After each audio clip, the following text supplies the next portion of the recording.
it's so much mess. Everything is on fire. Yes, Well, I mean, I'm prepared, I guess. I would suggest maybe take a look at Twitter, but you can't now because Twitter's broken. Twitter's down, apparently.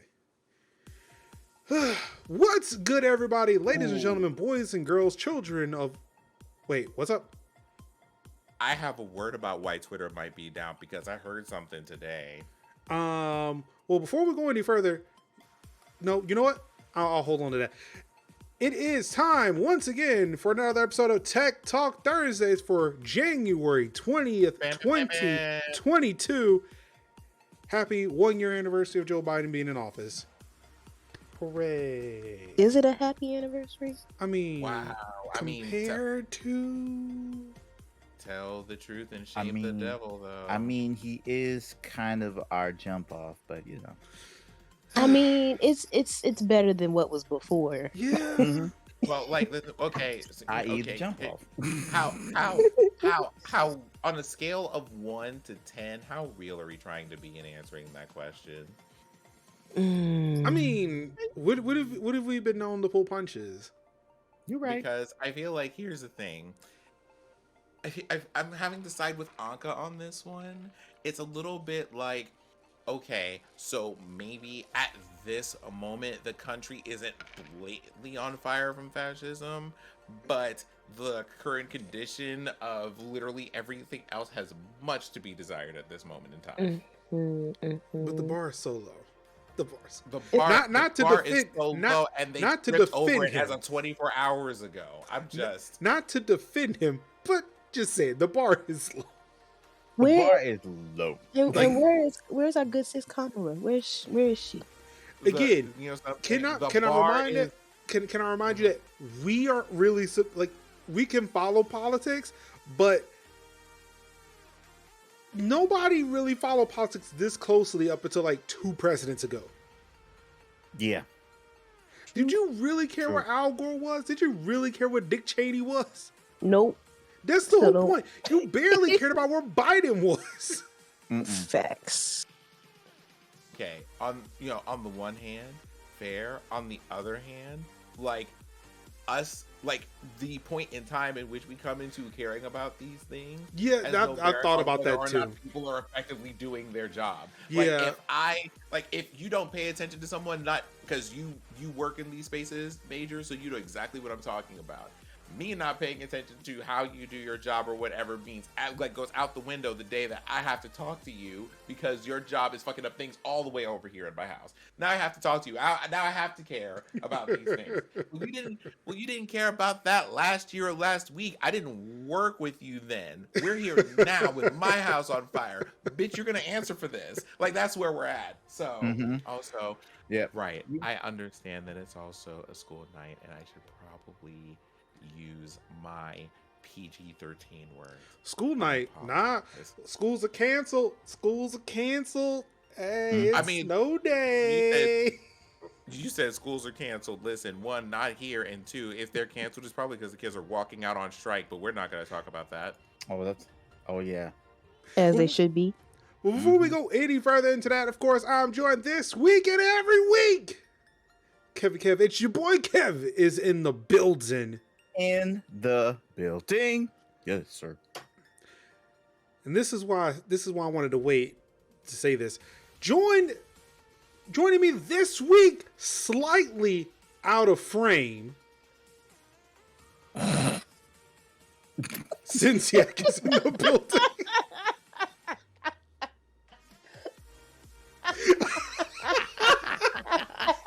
On earth is happening? You ain't gonna call me out like this. Look like a reverse Wilson. Yeah. Everything but his eyes. There we go. So today y'all can talk to me like this, and I'm just gonna go ahead and reveal this. Literally saying it with his chest. I'm coming, like saying it with my chest, coming from the diaphragm. Go away, I'm scrambling. Aug's no good after this. Let me just go ahead and get out of here. And stands out. Like I was like, hey Sid, fix it. No, because I need something for later. I need this for later. I'm gonna hold on to this. Not only am I not, but I'm going to make it worse. Yes. The habitual lie stuff from Major Linux is into the friend. These are my friends, y'all. I call these people my friends, and we cry on the phone with each other when we're not here on episodes. And Today they decided that they wanted to roast me. wow. Bless the children, God. Chillax. God bless your sinful children of evilise. Jesus, this your humble servant, Lord. Oh no, Jesus. Oh God. Oh, that was good. That was good. And of course, joining us, the one who taught Elmo to give no fucks. Mm-hmm. He said Rocco is just going to fucking sink in the fucking pool. Mm-hmm. Give no shits today. Mm-hmm. It is. Oh, he's lined it up. Oh Lord. Oh God. He's getting it. Wait, when did I teach Elmo that? Yeah, I got some questions. He's getting the phone out. He's making a phone call. Hi. Hi. I just wanted to let you know that Anko is the GOAT! Hope you have a good evening. So what? Who was that? My wife. That was Madam Linux. I already knew who this was. Madam Linux was like, I. It was definitely like Corbin right there. That was definitely a Corbin move. Like, who? Damn, if I could get my Corbin, because my Corbin figure is right there. Hold on. Can you say the GOAT? No. Can you say the GOAT? Hey. What's that bad yet? It's the GOAT. That's the GOAT. That's not a ghost. That's right, because Hideo Tanaka is a GOAT! That's not a Nothing. ghost. That was definitely a Korath moment. Where it was like, That. I don't know who that is. I'll see you later, okay? Caden's like, I don't. What? Mm-mm. It's a dump Dad, truck. what are you talking about? That's not it. I don't know what it is either. If it's cement mixer, I don't know. All these super wings are just weird, man. They're not real. They're not They're real? super. Oh, they're super. Okay. They got going up. Oh. Give everything over. Don't worry. Hideo Tanaka's in the building. Via picture because my eyes hurt. They plug up the super wings. Sir, would you like to talk gaming and tech nugs? I gotta talk that tabby. What's going on with your tabby? What's happening in the world of Caden's tabby? My tabby wants to talk. It wants to talk? Yes. What is it saying? Are you talking about Siri? You were talking to Siri a couple of days ago. Siri's like, I don't understand what you say. Like, what? What did you say? He looked Please at Siri try and said, again. what did you say? I'm sorry. I didn't understand that. I'll see you later, okay? This is adorable. I Mm-hmm. don't think you is the baddest, but sure is. But good. Oh, okay. I have no idea what you said, but okay. Mm-hmm. Let me go backwards. No, you don't have to. You don't have to go backwards. The tiniest major. It's like, It sure is the good. That's going for. It's a Yummy. value. Okay, go show mommy. It's so. You go show mommy. I'm pretty sure she would love to see that. Bye. if only they. Bye. I love you. Oh, wow. Just roll raspberry? Okay, I see. All right, okay. We'll see who play Ben 10 next week. The disrespect. I was like, He is 5. He is 5. Mm-hmm. How's everybody doing this week? Pretty good. Pretty good. Pretty good. This week has been a lot, but it's not been bad. It's just been it's been a lot this week.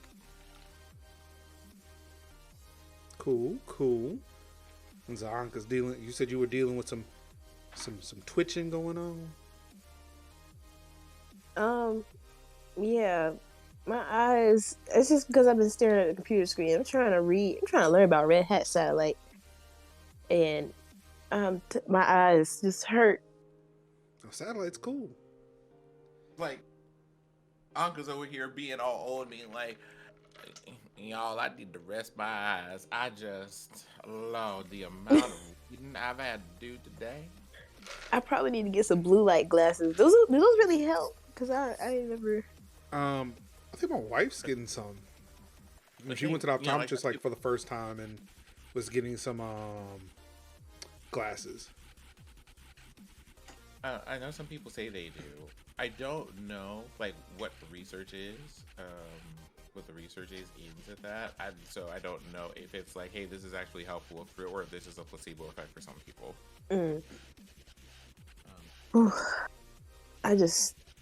Even I had my glasses on the entire time.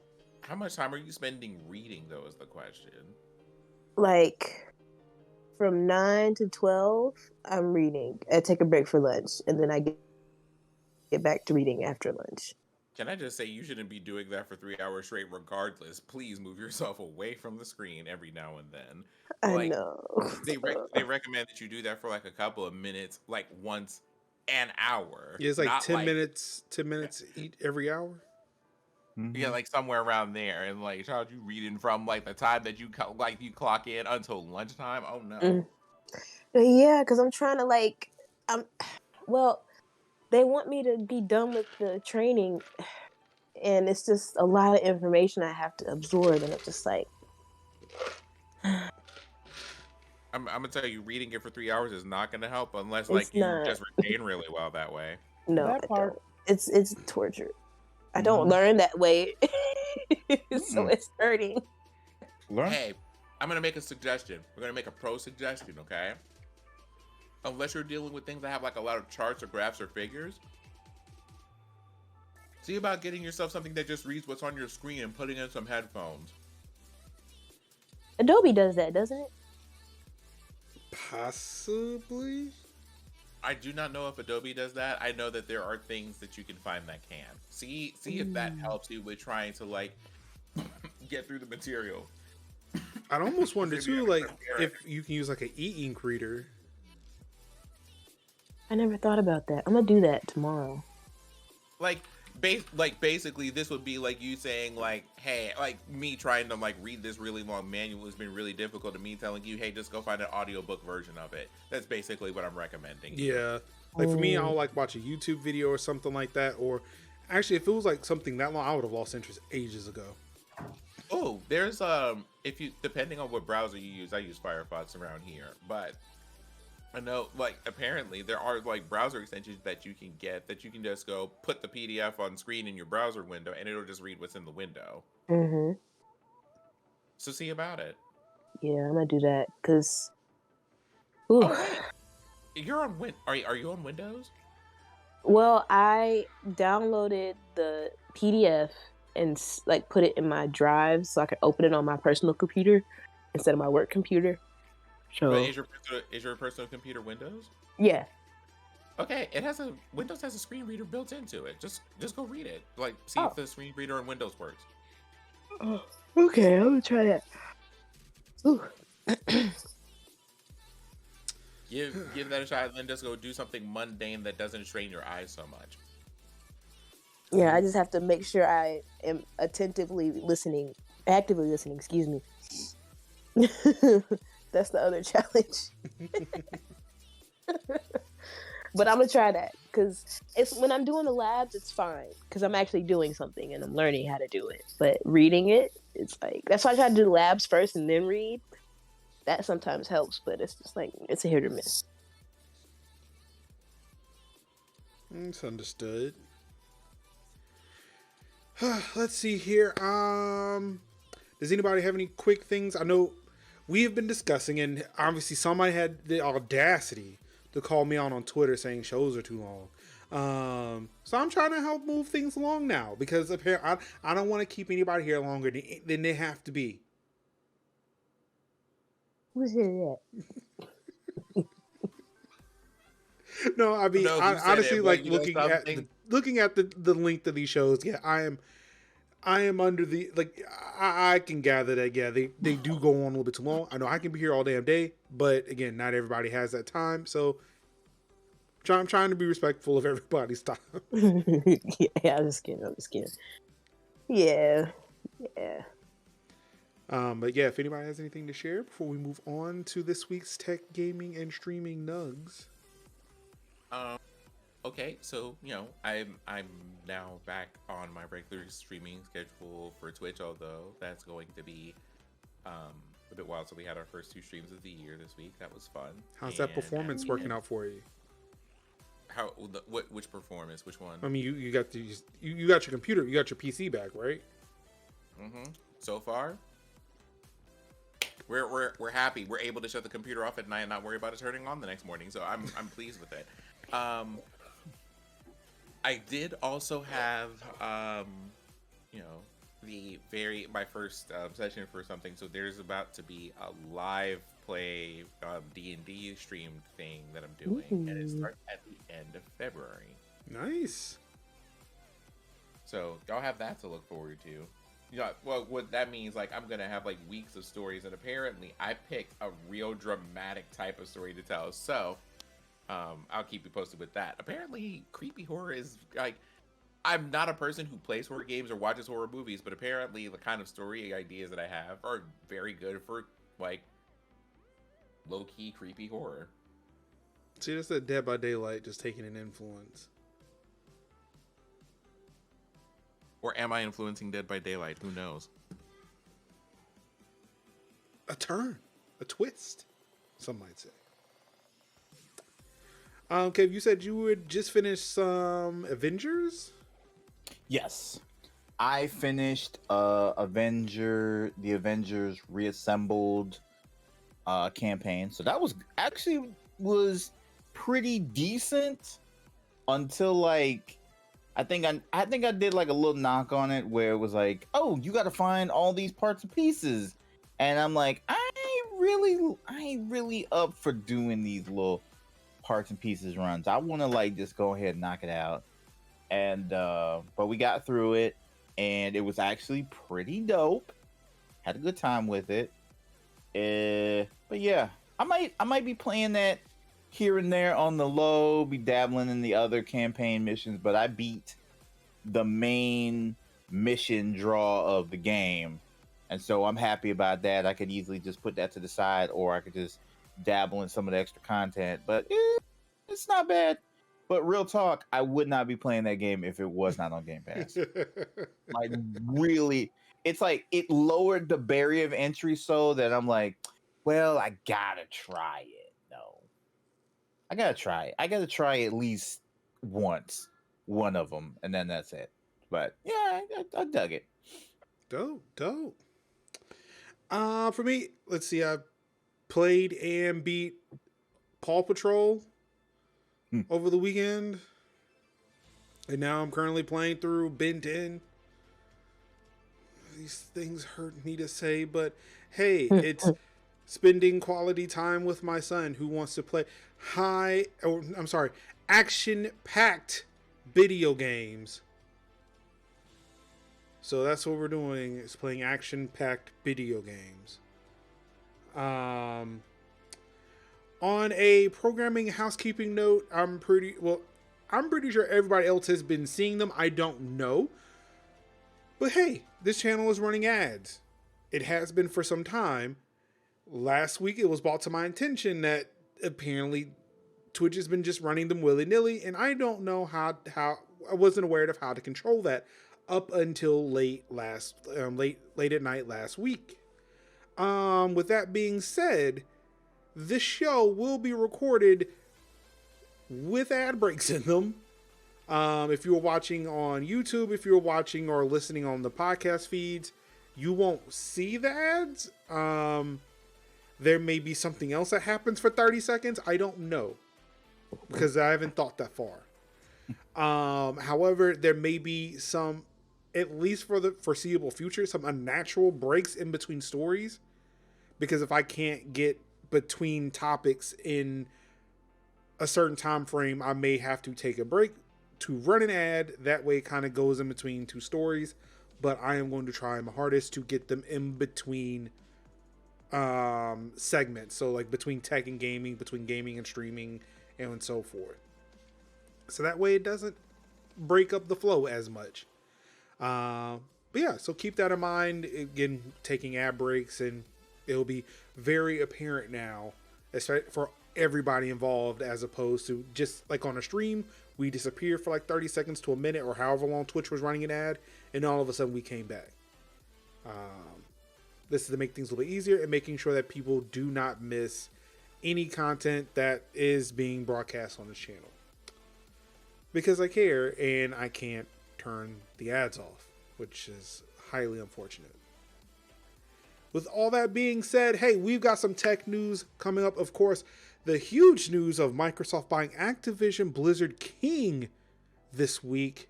But we're going to start off with some tech news, starting off with Apple is no longer letting... Oops. Anka disappeared. Oh, no, she's back. I disappeared. Yeah, it's surprising when you unhide an asset in OBS in one place, it does not unhide them everywhere. Oh. Apple is no longer letting users stay on iOS 14 with security updates. I want to say it was last week or early this week when iOS 15.2 was rolling out to users. Apparently, everybody who was still on iOS 14 were seeing updates or seeing messages forcing them to update to iOS 15.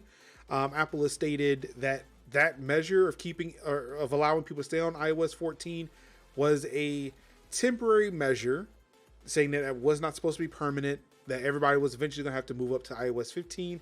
And they figured that, hey, this week was the week they were going to force everybody to do so.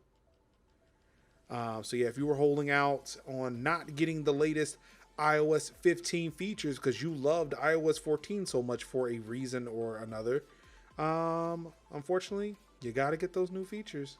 It's the only way you're going to get those security updates. So, sorry. And more Apple news. Apple says proposed antitrust bills will make iPhone users the target of malware, ransomware, and scams.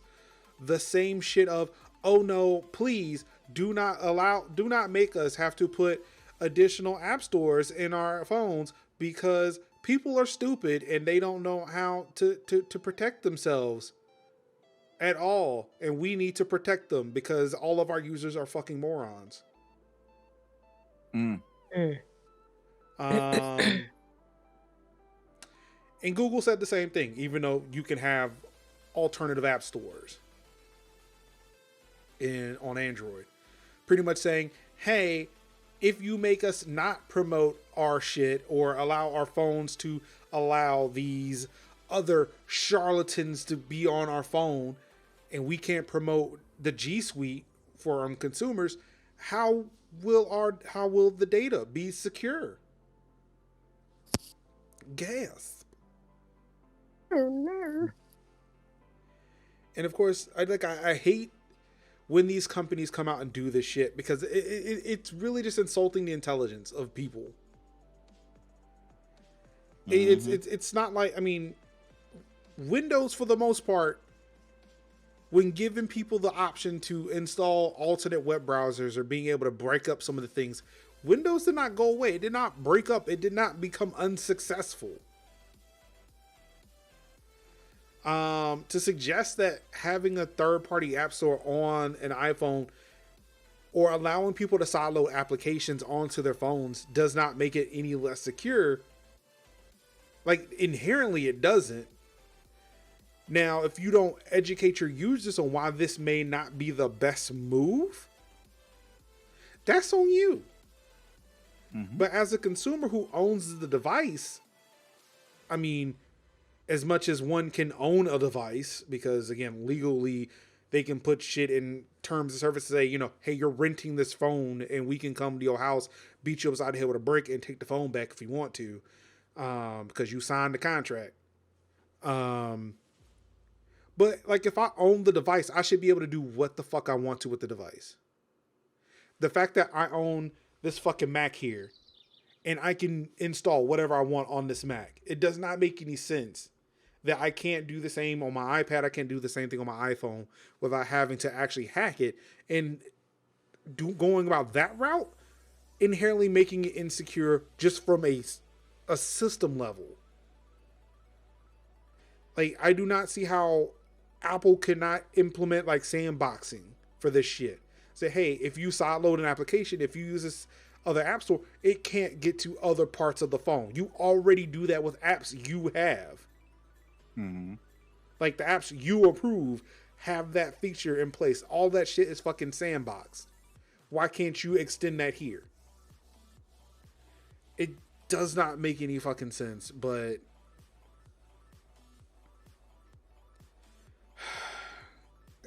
it I don't know.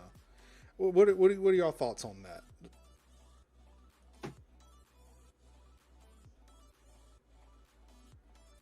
No, none. Sorry, I forgot I was muted. Wow. I thought y'all just leaving me to dry. So okay, all right, cool. I mean, but go ahead. Nah, I really not sure.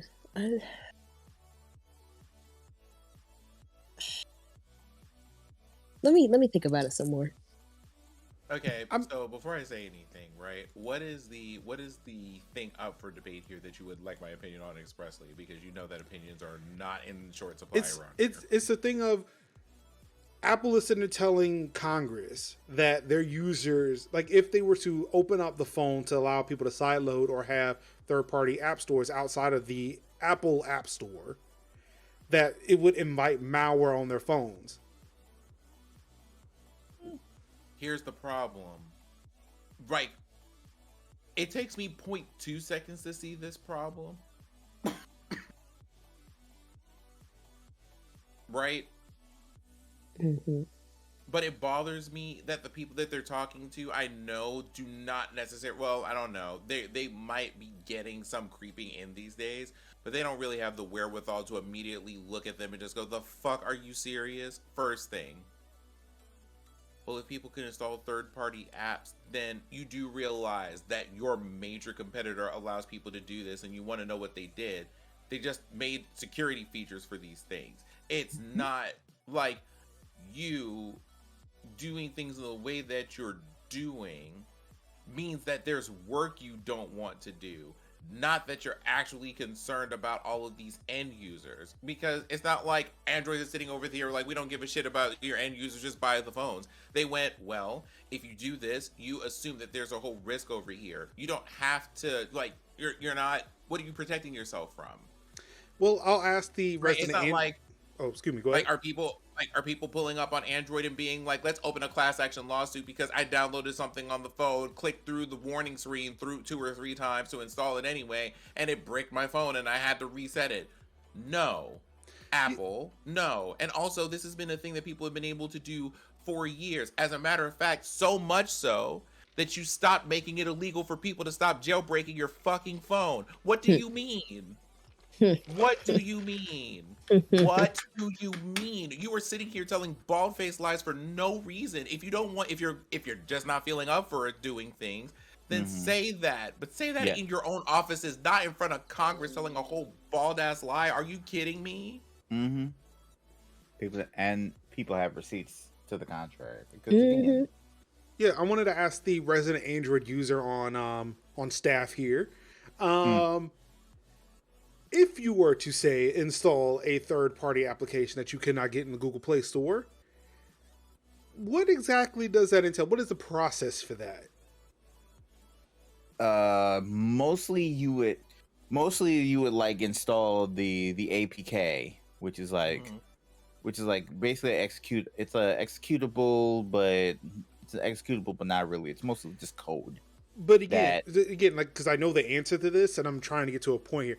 Is there not something you have to do first? Yeah, you have to. You pretty much have to like install a thing that bypasses the thing Before that, and then you have to. Before that, okay. you have to go into your settings. Yeah, like I was about to say, there's a setting on your Android phone. You have to go into your settings. Yeah, you have to go and turn on unknown sources, and it prompts you. Are you sure? Right, because see, that part is more of you can literally just say how many people would actually go through the process of doing that if they're day-to-day users. That's the point. And the one, yeah, the average user is not going to go with that. They're just going to happily go to the app store, get whatever apps in the store, get Apple Cash, pay for things, blah blah blah, whatever. But like most people who own an iPhone don't even know what half of the features on this iPhone do. Exactly. Period. And Apple makes the shit. So if you want to be like, hey, we don't want to have these third-party app stores here, then say that part. Just say it and go on about the business. It breaks terms of service. But the children, as just like the children, it's one of those things like Apple. Can we just talk about this? Just be honest. Just be honest about it. Don't. In context, right? Like in larger context for a second. Hey Apple, this isn't your first rodeo. It's not your second rodeo at this point. We're on our 10th one over here of you being like, well, we're doing this to protect the end users, but I mean, I guess we could just install a setting that lets you do that or whatever.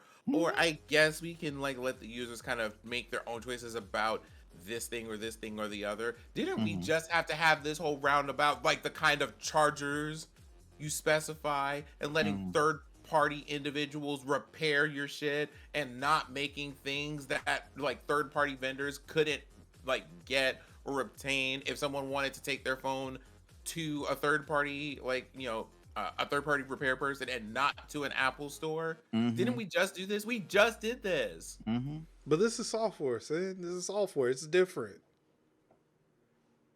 If you don't get this bland ass potato salad off my table and out of my house.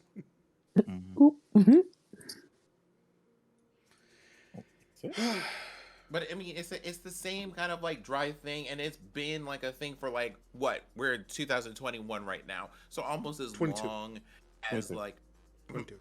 No, we're in 2021 New Game Plus at this point. Anyway.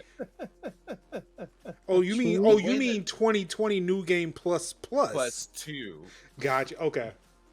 So the way that like it's been an ongoing saga for at least 30 years at this moment in time, with people battling back and forth about this, and it's always couched as like concern for the safety of the users, but it's really an autonomy question, isn't it? Like it's the same, like this,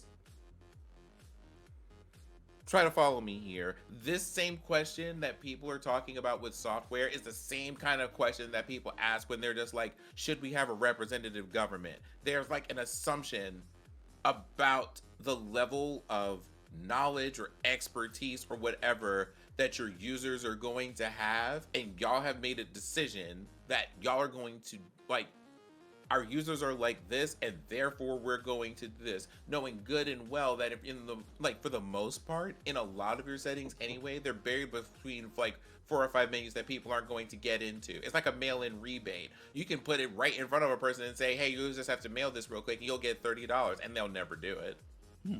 And you know that, but you went to Congress and argued about this. It's just,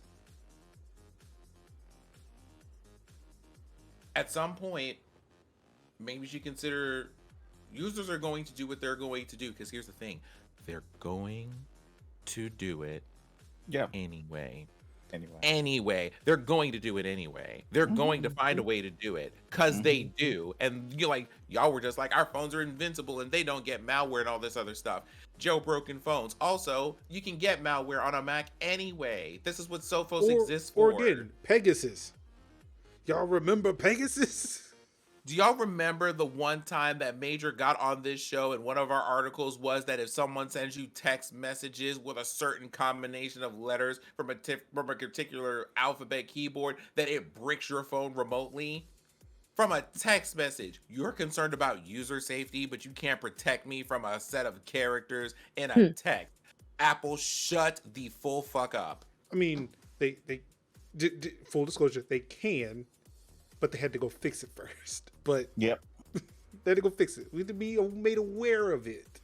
Mm-hmm. But it's not not to take away from the fact that, hey, you can fix those problems too. It's just, again, they don't, as was stated, they don't want to do that. They don't want to make more work for themselves. And it's like, hey, yo, how much work are y'all really doing that you can't bother doing security features? Because this is what we're talking about. That part. Security features. The way that you had me update my phone 4 times this week while I was asleep and the phone was charging on the desk, y'all can do like an extra setting. Y'all really could. Mm-hmm. Y'all, It's not like you don't make, like, it's not even like a third-party developer. It's not like y'all not making these people pay like $50 to $100 for like a license to just whisper at the store for a little second and just be like, hey, I want to put like a Flappy Bird on here. So like, you have solar panels on your roof. You can make security updates. also I'm let's just saying. talk about that for a second. If we're being really real, like really real for a second, someone mentioned this earlier and it was probably Ruin. It's a money thing. Yeah. Because y'all could let these third-party developers just make stuff, but you don't, because y'all charge people, make people go through a program that costs like hundreds of dollars to be able to list stuff on your store, and that's recurring money for y'all. Mm-hmm. And then a 30% cut on anything that's being sold in that store too. That's let's an easy check. So let's talk about that part too. Since y'all are over here telling Congress we're trying to protect the users, because how many things in the Apple Store currently have a rating of 1 star, 2 stars, or 3 stars for things that don't work consistently, haven't been updated in multiple years or anything of this? Y'all aren't that concerned about quality checks. Y'all are concerned about checkbooks. I mean, it is, again, to bring back 2 previous episodes. Hey, Wordle. You got a Wordle problem.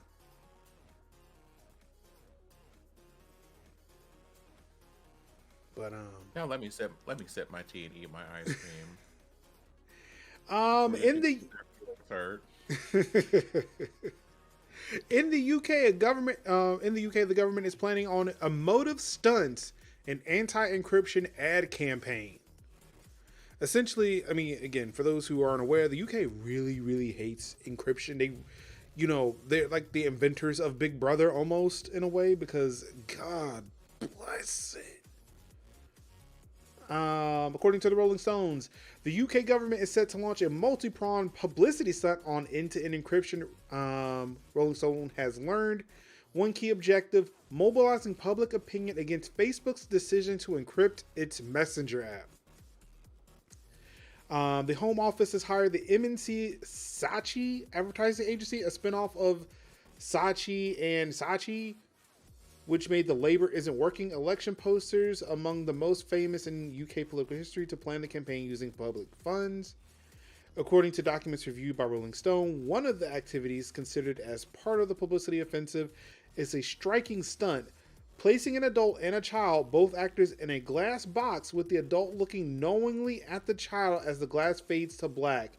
Multiple sources confirmed that the campaign was due to start this month, with privacy groups already planning a counter campaign. What in the absolute fuck is the UK doing? The most. Where? Most. Which article is this, by the way? Oh, the UK government one. Yes. Okay, so before I say anything about the UK government article that you just read, I want to go back an article for a second to also point out, isn't this the second time that Apple has tried to do something to basically bump competitors out of their store? Because didn't they do something where they were like, you can't have like, wasn't there an argument for like Google Maps or something like this like a year or 2 ago that they were into? I mean, they are still currently fighting with Epic.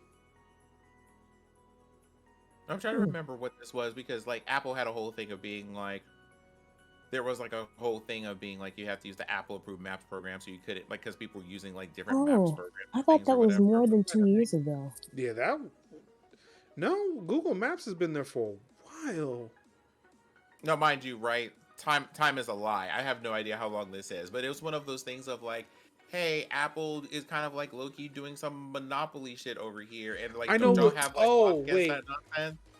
Unless you're talking about CarPlay, like Google Maps, it's been a while since Google Maps wasn't available on iOS for a while when they switched from the Maps app using Google Maps to Apple Maps, and then it took a while to get Google Maps in the App Store. But the most recent thing in regards to mapping applications that I can recall was being able to use third-party apps in Apple CarPlay. Like Apple Maps was a default. Like if you wanted maps in your car with CarPlay, you had to use Apple Maps up until a couple of years ago. I'm going to say that when they enabled Google Maps, I was still at my old house. So it's been at least a year and a half. It's the way that this shit always has. It always has history. I think I want to just let me point this out for the audience at home and listening. This stuff always has history. It always does. And it's usually the same kind of nonsense and foolery, and someone smacks down that logic in one form and they bring it up in another form and hope that it sticks so they can set a precedent. I hope y'all know that. We're going to talk about that a lot today. About this article here, talking about Facebook wanting to do that.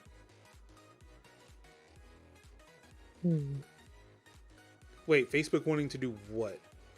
They hold on, let me see. Didn't you just say something about They're wanting to encrypt They're their talking about- messenger app. Yeah, that's what Facebook so- wants to do. Facebook wants to encrypt. It's the UK government wanting them not to do it. While the campaign is designed to sway Facebook's decision to switch from default end-to-end decryption from its messenger app, right? Mm-hmm. And right, it's just like wait, aren't they trying to get Facebook to do that? Wait, what is No, happening they're here? trying to get Facebook to not do that. Yeah. Are you sure? The UK does not want encryption.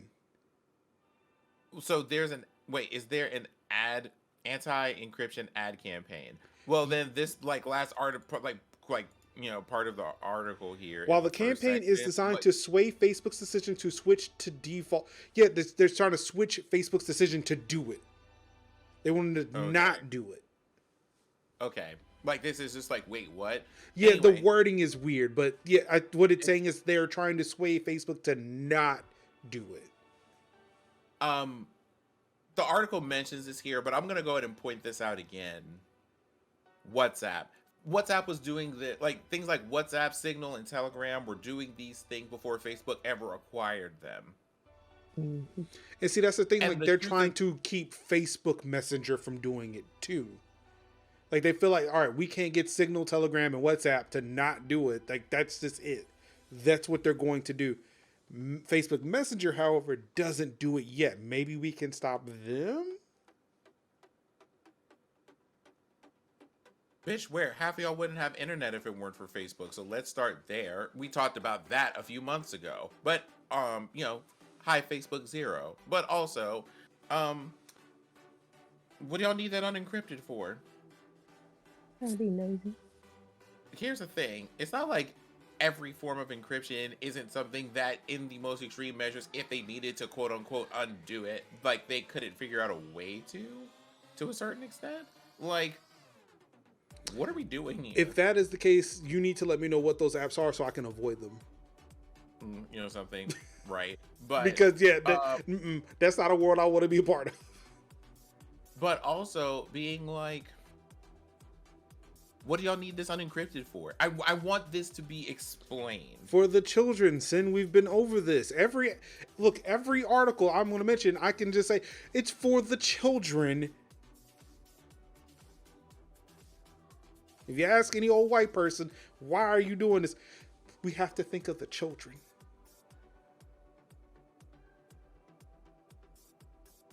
The children don't even know what's going on. That's the point, Anka. They don't know what's happening. what I'm trying to do is not pop off about the children at the moment, but I have some thoughts about that. Anyway, like the idea that y'all want to do a whole ad campaign to just not have things encrypted in a world where everything is encrypted and For good that has reason. disappearing pictures, and y'all need to mind your damn business. Quite frankly, Mm-hmm. Can't have it. It's the thing. You can't have it. You can't have it with everything you want. Be like the monkey's paw. And the thing is, it's like hearing a lot of Americans talking, "Oh man, the government is spying on me. The U.S. government is spying." Bro, have y'all been to the UK? Mm-hmm. Like, they don't hide that shit. They Mm, will they got tell you they watching They- your ass. They got cameras. They got cameras everywhere, baby. Exactly, like the entirety of the UK. They got cameras and mics for sound, baby. Just one giant What lens. what you mean? What you mean? You think that's the sun? No, that's the that's That's the that's a camera. That's a big ass camera. That's a recording device. That's the flash. although They haven't seen the the real thing sun in that's years. the thing that's killing me is, well, the decision that they're doing is an opt-out decision instead of an opt-in decision. They were like, they already built it. What is the ad campaign for? The fuck? Mm-hmm. What is it would be different if they hadn't built it, or they were sitting there going, I don't know whether I want to do this one way or another. Bitch, it's a switch they already have. It's Well, it's there. not. Well, it's and- not for the end-to-end encryption though. That's the thing. That's one thing they don't control that they wish they did, or they No, like, wouldn't be there's a, asking for it not to happen. Well, I mean, it's the last sentence that they have here, which is Facebook Messenger already offers a secret messages feature that switches on end-to-end encryption. Well, this It's is by already default. there. Well, I mean, this is by default, not so much a, hey, if you want to have a private message, we can have it. No, well, this is like, if I just hop on Facebook Messenger and just message somebody, that's encrypted from the jump. And that's what I mean by they've turned it into an opt-out feature where they're just like, hey, is this something that you want to, like, do you want to turn that off or no? It's on by default, as opposed to it's off by default and you have to activate it. Kind of. I guess that's the other thing too. I don't know if the changing it to a default option would mean they disable the ability to not have it encrypted. But see, Like, what I'm thinking, like, I feel like when you're talking about like the secret messenger function as opposed to just end-to-end encryption, like I feel like those are two different. Like, I don't know. They could be the same thing. They could be the same technology, and it could be what you're saying. Like, okay, we're just going to turn it on by default. But I don't know. Like, I guess like the words they're using, it seems like two different things to me. Because like the way that this article reads is it's not on by default now. It's something that you can choose to have if you know where that feature is. But now Facebook is like, what if we just made that a default behavior? But see, I'm wondering and if they're just like, so The the fuck thing are I'm you wondering, getting the thing I'm wondering about the secret messenger thing is it like, hey, if like even if somebody sent you a message through Facebook Messenger and secret messages was enabled, if it showed up as a notification on your phone, will it display the message?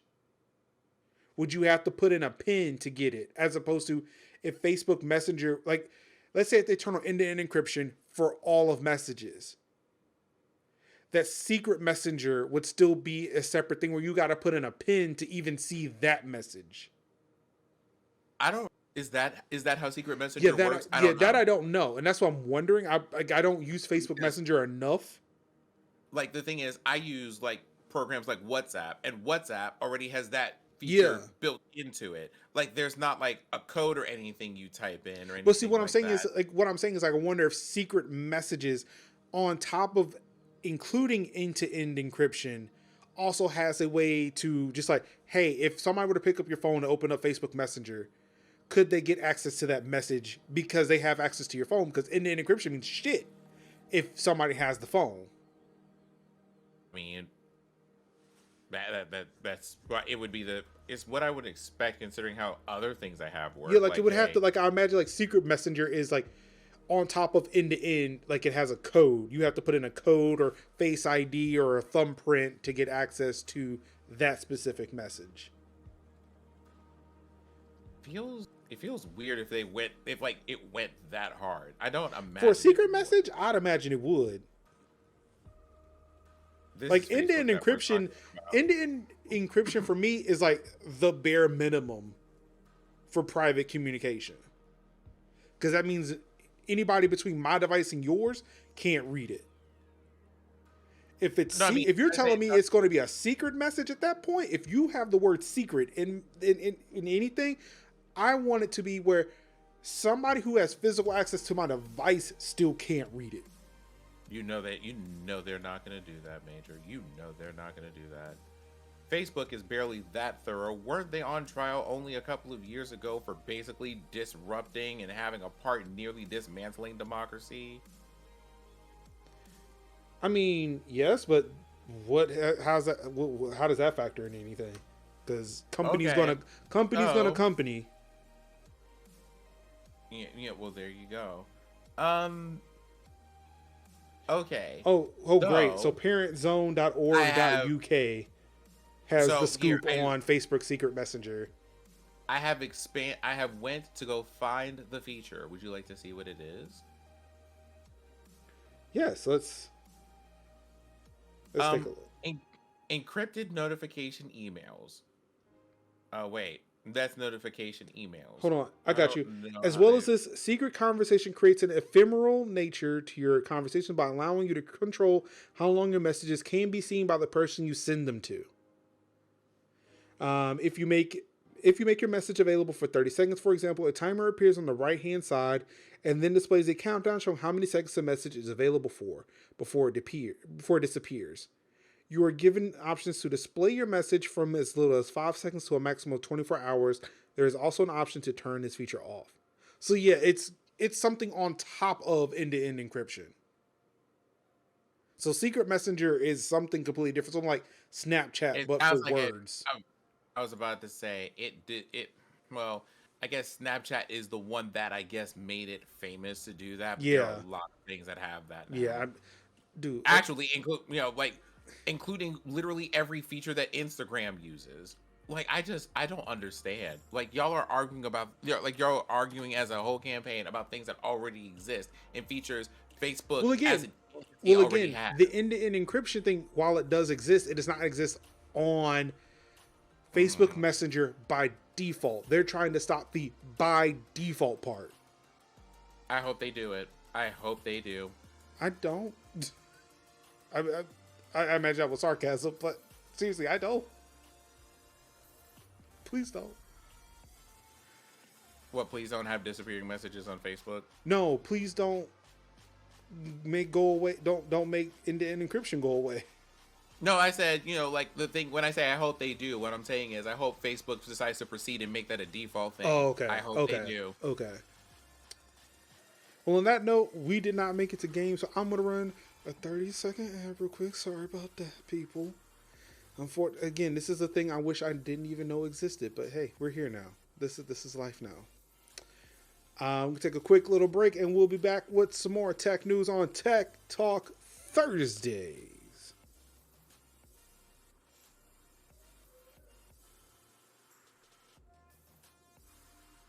Hi, and for those who are still here while this ad is still running, because I don't know who can see this. If you can see this, let me know. Yes, of course, if you were enjoying this show, definitely hit, if you were listening to the audio version, if you're listening to the podcast or you're on YouTube, definitely check us out, twitch.tv/MajorLinux on Thursdays, 8 o'clock p.m. Eastern Time, to watch it live. And subscribe so you don't see ads, because I think I have turned it off for subs. And that's it. We're back. We have another hour and 9 minutes before I have to do that again, approximately. So yeah, thank you all for joining us, sticking through. Again, this is Tech Talk Thursdays. I'm joined by Kev, Sin, and Idios and Anka, and we're moving on to I think it's a very sad story because I use a service and I hate that they're doing this. It really bums me out. Linktree link sharing service Linktree suddenly blocks sex workers. The company said the banned accounts linked to the sale of real life sexual services.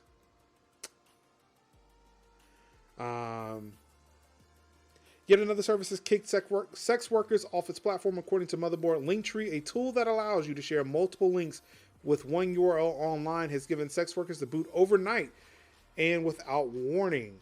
Banned users have taken to social networks like Twitter to announce that their accounts were banned for inappropriate use and didn't even get an email or any kind of notice about it. Some were reportedly billed for the service, which cost $9 a month for the pro tier, but weren't refunded when their account was canceled.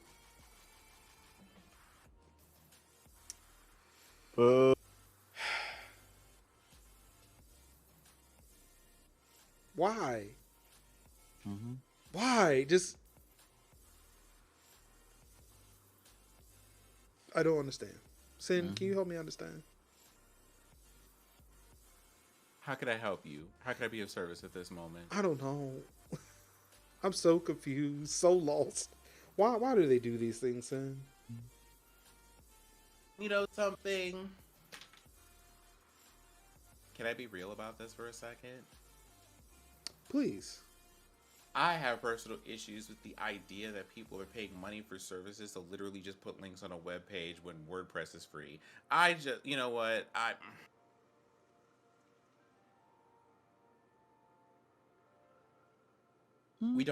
We have made technology far more complicated than it ever has to be. Listen, this is make a bulleted list, add yourself a little bit of padding, remove the beginning bullet character if you don't want those to display, and like style that with some CSS and call that one a wrap. Y'all didn't have to do all this. But Sid, not all of us grew up with Zynga and MySpace. I mean, not all of us grew up with Zynga and MySpace or LiveJournal or any of those things, but y'all can still do any of this stuff. Don't do this. Y'all don't have to have an Angel. Don't do me. You don't have to have an Angel Fire account. You don't. Anyway, I want to say here, this is the same nonsense that always happens when it comes to sex workers, which is I want to put a list of all the socials that I'm on because that's like, I just simply want to have like a way to direct people to socials. And the people who tend to use these most of the time are the people who have multiple places that people can see them and ways that they appear in public. Most of those people are sex workers. And so you do the thing that most people do whenever they invite sex workers to a platform. They like use them to get the word out, to make this common, to have people normalize seeing and using their services. And then the moment that they can dump them off, they just do for no reason after existing for years. It's not like this is the first time, the second time, the third time, or the 100th time that a sex worker has ever used a Linktree service. So what's new over here? The same thing that was about to be the same kind of issue for OnlyFans like not even a year ago. Y'all, what's not clicking? Once again, the math ain't mathin'. Apparently there was an update though. Linktree told Engadget that a lot of sex workers use the tool while adhering to legal and community standards guidelines. Advertising real-life sexual services is not legal, the company said, and would have legal ramifications for the service. Monolith also clarified in a statement that users that were booted off will be refunded. So that's the other thing, too. Right? There are a number of things that are happening over here where people have basically said like, hey yo, the math ain't mathin'. For example, oh well, it's in our policies that people cannot have links that are used for these reasons. Okay, cool. So the first time, the second time, the 5th time, the 10th time, the 50th time, the 100th time that you saw this, knowing how people are using your services, what happened to you using your moderation policies?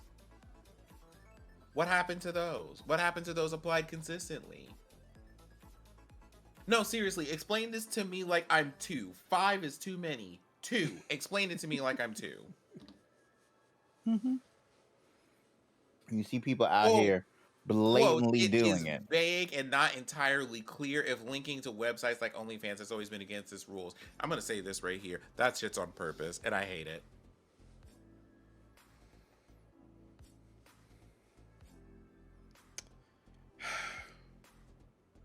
Now, I'm also going to say when sex workers disappear from your platform and you realize that your services and the people who use them start shriveling up like a prune because they were using your services to find things and people that were useful, and everyone starts using card.co, you have no one but yourself to blame for that shit.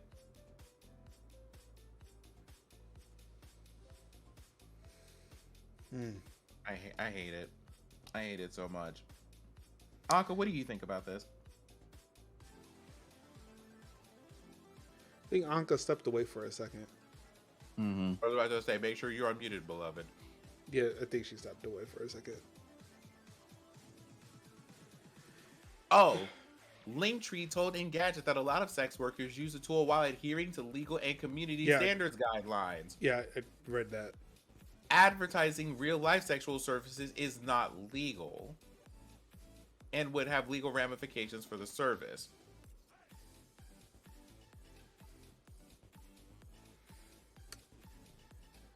Let's see, they get to make that discretion, I guess.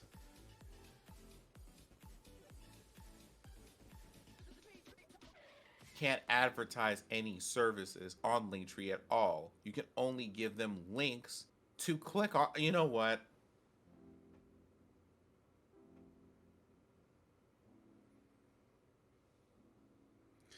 See, I'm about to make it worse. You know what? Listen. No, no. Let me go into the bathroom real quick. Let me go over here. Right? Because the way that y'all are determined to make me ashy, let me just go ahead and bring y'all this advertisement from CeraVe. CeraVe. Let me just go ahead and do that, right? This moisturizing cleaner, because the way that this nonsense is unmoisturized and drying out my skin, I cannot. Mm-hmm. Wait, what I missed? Sorry, I had to handle family. Ain't no problem. Ain't no problem. So we're talking about Linktree removing sex workers from their platform abruptly. What? What? Oh, let me read that article. I didn't read that one. Wait a minute. Yeah, you're too busy putting just emojis in the doc. Like I'm supposed to know what the fuck any of that means. Doesn't help me narrow anything down. I mean, if I commented on it. Okay, let's see. Well, while she catches up with that, we'll join Anka back later on that one. But I'm about to make everybody upset, and she may even forget about it. Twitter has hexagonal NFT avatars now. Oh yeah, And there's already a way to mass mute everyone who uses it. I'm gonna. Hold on for a moment. I would like to open with the following statement. Pan the camera in, zoom, angles, enhance. Enhance times 10. I would try, but I feel like it would break what I have set up. So, please continue. The part about the mass mute, there is an extension that is out for like the web version of TweetDeck that will help you mute them, but I do not know if that extends out to just Twitter as a whole. And for me personally, because I use actual applications for Twitter, I don't see them. Twitter has yet to update TweetDeck for Mac, even though they say that's what they're going to do. I believe I reported on or talked about it on this show that they were going to do it, but they have yet to put that out. There's like a beta for the web that some people have access to. And I use a third-party app for Windows. So I will never see any of this. I will never know. I'm going to need people to provide me with a list of these people so I can just go ahead and just block them immediately. But we'll get to that. We'll just holler at me offline. So yeah. I saw somebody randomly talk about this before, and like I wasn't sure where they were seeing it, so I went to go look on iOS, and I did not see anything. However, it is tied to Twitter Blue, and it is only available on iOS, which I very rarely look on iOS. Very rarely look on Twitter on iOS unless somebody is replying to me, and I'm just there with my phone. And then two, I don't think I follow anybody currently that is into NFTs, so hopefully this is something I won't see unless somebody retweets somebody who is, and then it's like, okay, so now I just gotta block the both of you. So yeah, this happened literally today. Good morning. You asked a lot, so we made it. Now rolling out in labs NFT profile pictures on iOS, and this is from the Twitter Blue account. Excuse me. So yeah, this is the same program for, I think, for $3. Yes, for $3 a month. You can now do NFT profile pictures. You can undo a tweet, which is, hey, we're going to let you sit on this tweet for 30 seconds before we post it. So that way, if you regret sending it, you can delete it before anybody sees it. And I think that's it. That's about the only meaningful things that are in Twitter Blue for $3. Of course, don't tell Android users or these Android blogs that the takes that they have on Twitter Blue are fucking trash, because boy, they get really in their feelings about that. Imagine being a grown ass man who runs a blog getting really pissed about an opinion that somebody has. Mm-hmm. Like, you have the platform, I don't. Why the fuck are you getting mad? But hey, Mm-hmm. I love it when I make Android, or when I make fanboys really mad about a thing. Mm-hmm. Also, apparently, when they were trying to launch it, they couldn't really launch it because they use a platform called OpenSea, which happened to be down earlier. Mm-hmm. So anything they tried to use, it just wasn't going to work until they got it all fixed. So I'm glad that you brought that up.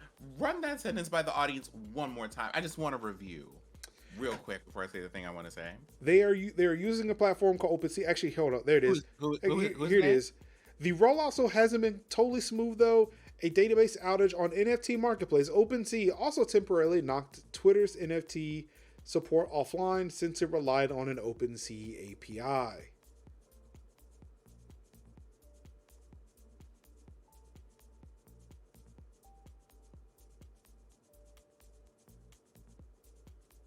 Twitter had issues because was it Twitter that had issues because OpenSea had issues? They couldn't display the NFTs because it was using OpenSea to kind of, I guess, pull that data in. I guess the blockchain data or whatever is attached to it. I don't know. Just fucking stupid.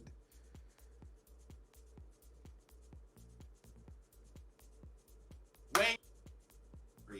The clown comes back to bite. This is the thing that they tell you in church. Mm-hmm. This clown is a red rank killer with pointy teeth. It's Mr. Puddles out here in these streets. Also, let's check too, because there was something amiss when we started. Okay, yeah, it seems like they fixed it. It seems like it's fixed now. Oh yeah, Twitter's fixed now, but I just want to point out that Twitter has been a mess on and off all day behind this mess, and none of it was necessary. None of it was necessary. And let me repeat for a third time for the people in the back: none of it was necessary. 0%. It's like it's the tech equivalent. It's the tech equivalent of putting cream cheese in the macaroni and cheese on Thanksgiving. Just because you think you can do it, that doesn't mean everybody's going to respond well to the fact. It may even taste good. It may be interesting, but nobody wants that to experiment on something that doesn't need to be experimented on a thing that is universally hated. NFTs is basically paying people for JPEGs. That's it. That has the magic of the blockchain, but guess what? Nobody cares about the blockchain. Nobody cares about the blockchain. Blockchain might be interesting. The blockchain is good. Everything that's a byproduct of it is bad. I just don't understand NFTs. how many people are like getting consumed by this. It just doesn't make sense. So it's bad.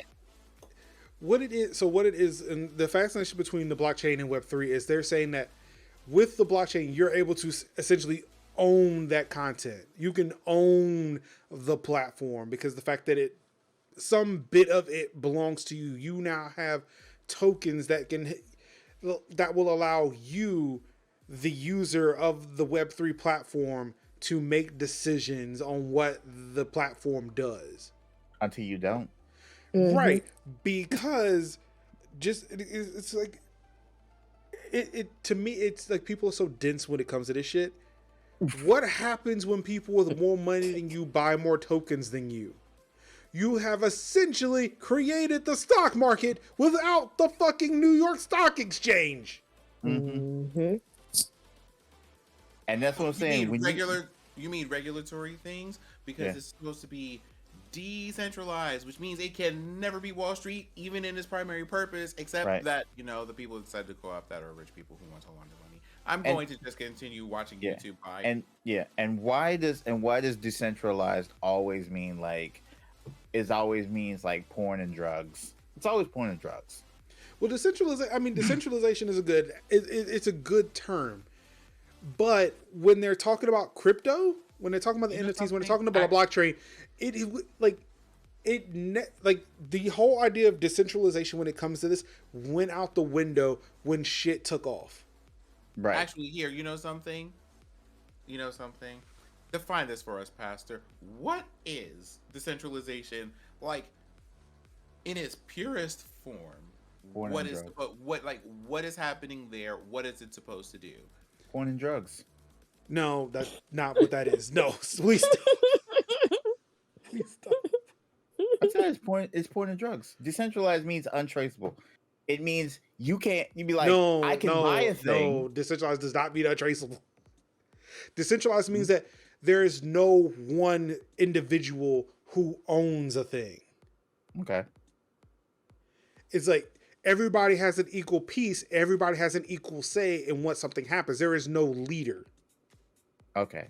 It's like, let's say if TikTok was decentralized, it's saying that there is no CEO, there is no president, there's no board, the board analogy that actually comes back. There's no CEO of TikTok. There is a board, and every board member has an equal say in what that company does. Everybody can vote and say, all right, today we want 5-minute videos. Who all wants 5-minute videos? Everybody say, all right, I've got my token. This is my vote. I'll put in my vote. If majority of people says we want 5-minute videos, we're developing 5-minute videos. We're going to release 5-minute videos on TikTok. That's what decentralization means. That everybody has an equal say in what's going on. That there's no one governing body that can dictate what everybody else is going to do. Okay. So then who actually creates the 5-minute videos? Well, that's what the developers are for. And are the developers decentralized? Again, I'm telling you what decentralized means. Yes, I know it's a bunch of horse shit when you try to bring it into a company. But I'm not speaking it to you. I'm speaking it to everybody else. I'm like, who is decentralized in that? And what if they say? Never-ending rabbit hole. It's a never-ending rabbit hole. Developers, are they decentralized? At marketing, are they decentralized? The whatever, are they decentralized? You go down, you're basically going down the rabbit hole of. Yeah, it's like you've essentially created a fucking company all over again. It's like, exactly, you've done nothing. You've done nothing. You've gone around in circles doing nothing. They use big words for Elmo, but Wait a minute. Hold on. Let me do my This is balsamic vinegar. Balsamic vinegar? Mask for a second. Whoosh, on the way. What have you done? Nothing. My job. You've done nothing. Gordon, come here. Is it? And the thing is, and that's the thing. It's like people don't realize, like, the ones who are saying this, it's like the new level of billionaires. So they're telling all the simple, look, this is what you could do with this new platform. You can own it all, but you already have all the fucking keys. But you own it. You own it. And you're just drip feeding it to us, and we don't own it. We have access. Like what you're looking for, like through decentralization, you're looking at like federalized content, like standing up the shit yourself. Mm-hmm. or So- coming together with people and standing that up. Like, there is always going to be a leader. It's the thing, like, when, like, Anonymous talking about, like, oh, we don't have a leader. No, there is somebody. There is a group of people who are making decisions for a group of people. I'm sorry. Somebody I has mean, to. like, okay, so Somebody's calling shots. Right. let's talk about this. You know, like in kind of like low level terms for a second, right? Because I work for an e-learning company, and like, you know, like a really simple like example of things being decentralized, and I put a quote here in decentralized, are things like cloud services. And I'm pretty sure Major has probably said something like this, so if you did, forgive me for that, right? But the idea that if something happens, like success or failure or maintenance of information or things like that, doesn't rely on one single individual point of failure. It is Right. spread out across all of these different places, so that there is the concept of redundancy. Yep, That is what this stuff redundancy. is supposed to. That is what this stuff is supposed to be Right. at its core. This concept, as applied to all this other stuff with things like Web3 and blockchain and stuff, Right. is less about that concept and more about a thing just above that, which is, what does owning information mean? Mm-hmm. Yep. And people went from talking about what does ownership mean, what does this look like when we think about it at scale, to how do we monetize that shit? Yep. Now we're here. Yep. And now That we're part. here. Because, where we're like, if we really want to talk about owning content, whatever's on Twitch, Twitch can have this. I've got the fucking real deal right here on my damn hard drive. That's why I'm investing really heavily into hard drives. Well, I mean, the thing is, right? Let's talk about this arc, but let's set it back about 20 or 30 years. When I had music, the way that people knew that I had music was that I had a case like this that was in my car, in my bedroom, in my living room, full of CDs. I have purchased something, I know that I purchased the thing, and it belongs to me because there was a physical copy of it that is in one place, in physical space, and whatever. And then things like Bearshare happened, and Napster happened, and iTunes happened, and all this other stuff, where there's just like, you have these things in digital form. Right. So now you have, now you have, it lives in your phone and it lives in your computer. Right. How do we know that you own that though? Like, you didn't have to, like, you don't have, it's not physical. Like, you can't touch it. It's not tangible. It's in your Right. computer. It's a bunch of ones and zeros.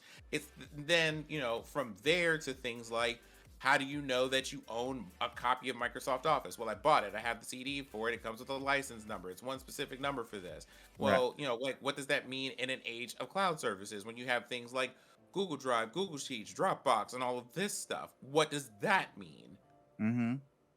Right? Like, it's that same arc of things of being like, now instead of buying something, you are basically renting everything. You're licensing things. You are paying for access to a thing, not ownership of a thing. Right. And now they've decided to take that and just be like, well, since now everything is mostly digital, what if we just decided to just do this for literally everything else, including the money that you have?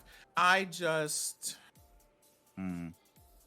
not even, and that was the And thing it's one about of those things like, what does ownership mean and all this other stuff? Well, I But mean, again, before we see, can ask that- that question, we need to talk and about that's things like where- what. And that's where I would say something like the blockchain would come in handy. When it comes to, let's look at DRM and how pervasive DRM is. Oh, by the way, someone called this content-free DRM, and I'd like you to have that thought. yeah, What is DRM? Digital rights management. yeah. You know, the thing Protection. that says you can't play your Xbox games offline? Oh, Yeah. Yeah. okay. Yeah, like Tego mentioned, since we're talking like software infrastructure, platform as a service, and stuff like that. But yeah, like the blockchain would come in handy, especially when it comes to DRM or digital rights management, when saying like, hey, I bought this thing. Here's a token that says I own it. It is now attached to me. I own it. I cannot give this. I cannot give this. Somebody else cannot run this on their machine unless I provide them with that token. I give them the token, I sell them the token. Now they can run Microsoft Office. Now they can play Halo Infinite on their machine. That's where I would see the blockchain going. Now, shit, like dumb shit, like for these images, that does not make sense. But if we're talking about like a thing that I bought, like Microsoft Office or a video game, I can see that's where the blockchain works. But what's going on now with NFTs and cryptocurrencies, like, yeah, that's just no. Ugh. And the fact that like now they're just like they're putting Web3 on top of it. Nope. Right. This may be my old man moment right here. So y'all could have that. Actually, no, y'all technically can't have that shit because while I'm still here on this planet, while my son is on this planet, while I have family on this planet, no, I want to keep this planet. Y'all may have decided not to have children and procreate. What I did though, and I would like for them to still be here.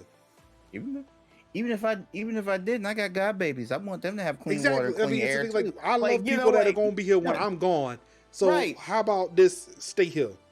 Right, because I'm like, I want Munchkin to have clean air and clean water and be protected. That's what I want. And this is why this becomes an issue, right? Like ultimately, like there is obviously like the effects of things like on a planetary scale, and right. I know that a lot of people, when they think about things on a planetary scale, it's hard for y'all to imagine because you're thinking about things like what could like. Is it really the whole Amazon rainforest that's on fire?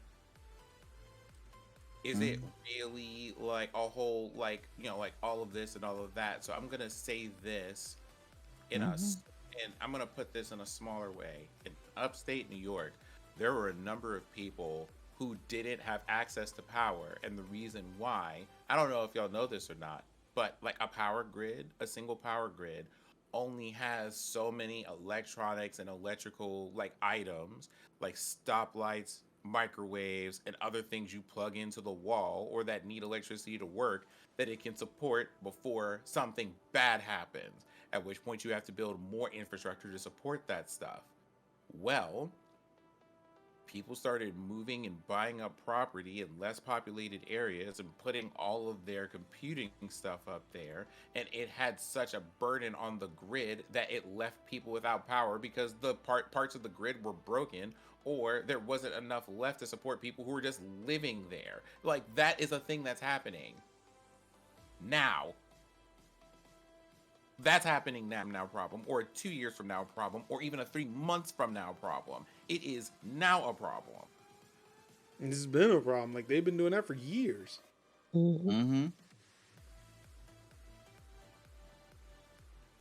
Also, Tycho, thank you for joining.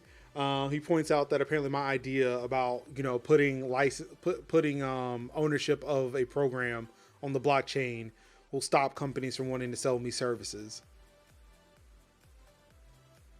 I mean, here's the problem. Hey. It won't, because here's what happens. It'll like y'all can just look at y'all can look at Photoshop and know exactly what the trajectory of this is. It goes from selling you ownership of a product or ownership of a service or placing that anywhere else to simply going like, never mind selling you a service related to it. We're just going to sell you access to a thing. Well, I mean, that you've not said anything different.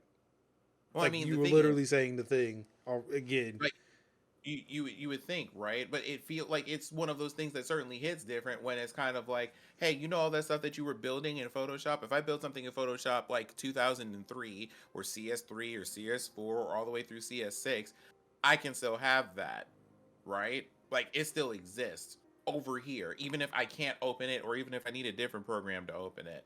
If someone just, like, there's that versus someone has not only sold me this program, but like the files and stuff all together. Like, this is just like incomprehensible much that I can't use anything else to open ever again. If you want access to this stuff, like, you're gonna have to pay us. Like, we're now like essentially the mafia or an upgraded mafia. Well, but that's an argument. Essentially, I'm arguing, hey, one-time use. Like, I bought this thing. It is now minted in the blockchain to say I own it, as opposed to me paying a subscription to access it, to rent it, like I do Microsoft Office, like I do damn, what is it? Creative Cloud now. They're not gonna move to selling me the thing right out ever again. At least not Adobe. Microsoft still technically does. I can go out and buy Microsoft Office and I own it. Mainly because they still have the product keys, which this is a mess, and I hate it. Mm-hmm. But stop making shit so expensive. Let's just move over to open source. Let's do it. Come on. I'm just waiting for this whole thing become like, what if I sell you a service that keeps track of all the stuff that you own? Yep.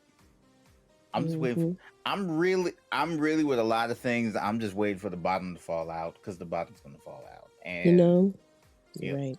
That's really all I'm gonna do. Like I'm just gonna be like Boomy and in Omashu. I'm just gonna wait for that eclipse to pop off, and then it'll be like, now's the time. We're taking Omashu back. The day somebody makes the Earth itself an NFT, that's it. That's when the bottom falls. It's already happened. Yeah. Oh god. Again, do the indigenous people have their land back? Right. Yeah. Also, do yourself a favor whenever you get finished with this podcast, listening to it, watching it, whatever, commenting live on it. Go watch a series from Extra History on YouTube called The South Sea Bubble. And that's pretty much what's going on with NFTs right now. So there's just in the 1700s. The other thing is, this was marketed to a bunch of people who really did, like, obviously, as we're talking about it, right? We are constantly like people who are clapping up and coming through with critique about this stuff and the way that it's being handled and used and all this other stuff. Part of my reasoning for that isn't just like, hey, I just like to hate new technology, because honestly I don't, right? I enjoy this sort of thing. Mm-hmm. I'm also very aware that it was marketed to people as there are like a group of people, like a handful of people that own everything because they have all of this money. But if we adopt this new way of thinking and this system of things, maybe we can even that out somehow.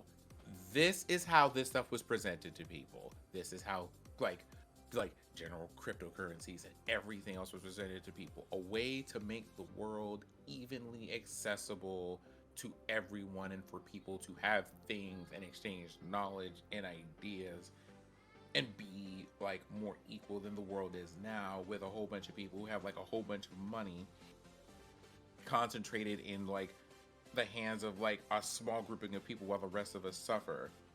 And some people, and when I say some people, I mean a lot of them, went in for that idea. And it's just watching how the rug is being constantly pulled away from people, and they just do not, they either can't or do not want to see that is what is happening, and that kills me.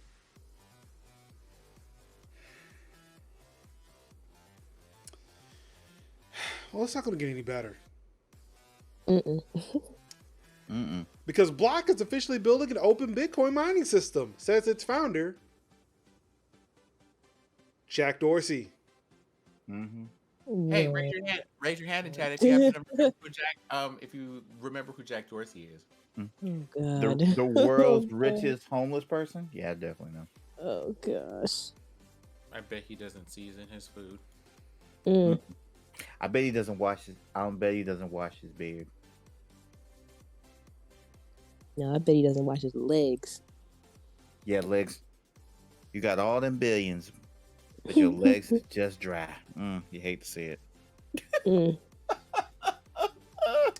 Block founder Jack Dorsey has announced on Twitter that the company is officially building an open Bitcoin mining system. Dorsey first announced in October last year that the digital payments provider, then known as Square, for those who did not know, the owners of Square Cash or the Cash App, and I had to go back and verify that Cash App was Square Cash at one point. Was considering working on the project even before it rebranded itself.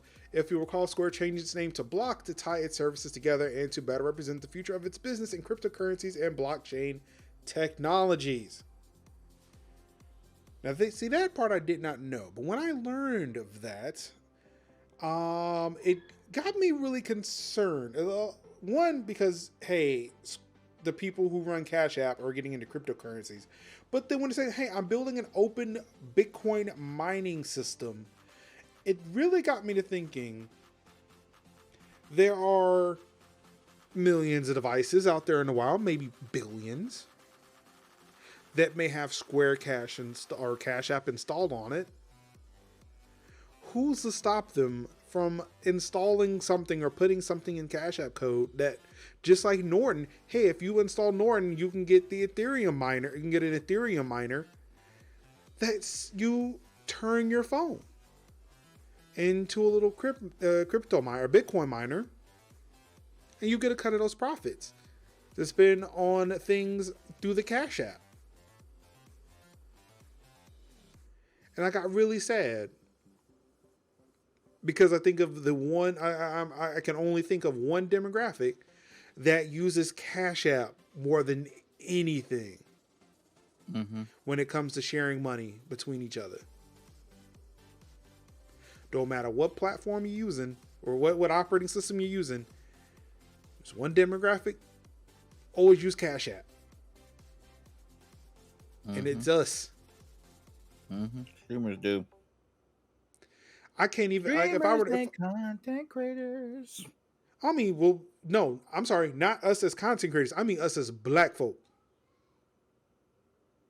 Yeah. Try go find a black person who is not into tech and say Venmo to them. They're gonna be like, what? I'm trying to give you some money. You got Venmo? Look, you got an iPhone. I can see it through Apple Cash. You mean the Apple Card? I ain't got an Apple Card. Apple Pay? I don't use Apple Pay. I don't know I don't do the tap. No, like Apple Cash. I can send it to you through the iMessage. Oh, no, man. Look, you can just send it to me with Cash App. Here's my Cash App. You go to any black business, they'll say, look, I'll take Visa, MasterCard, Cash App.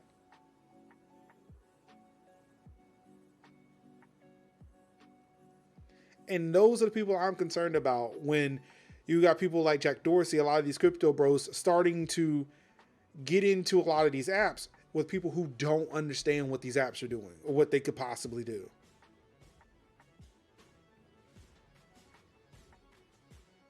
Like, this scares the shit out of me. And it's a thing where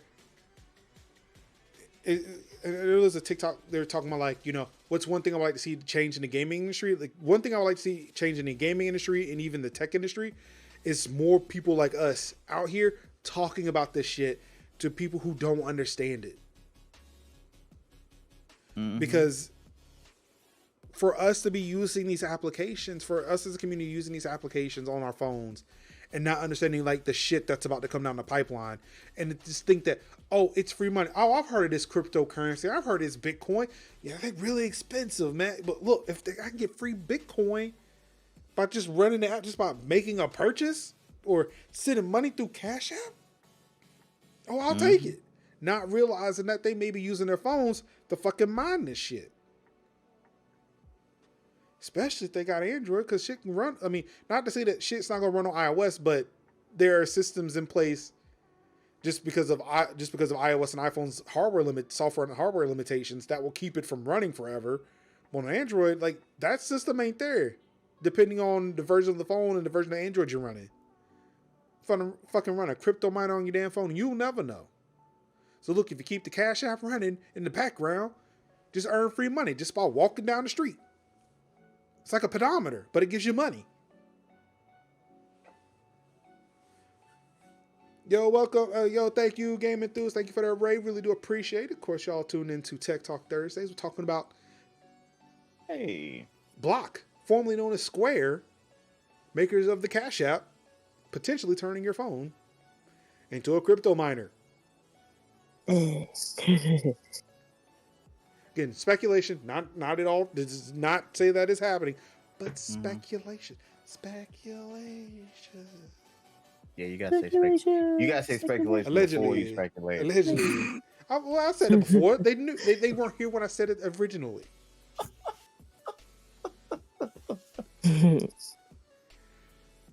So what do y'all think about this? I know I went on my little rant about it. What do y'all think about this? Them imposing Bitcoin on the culture.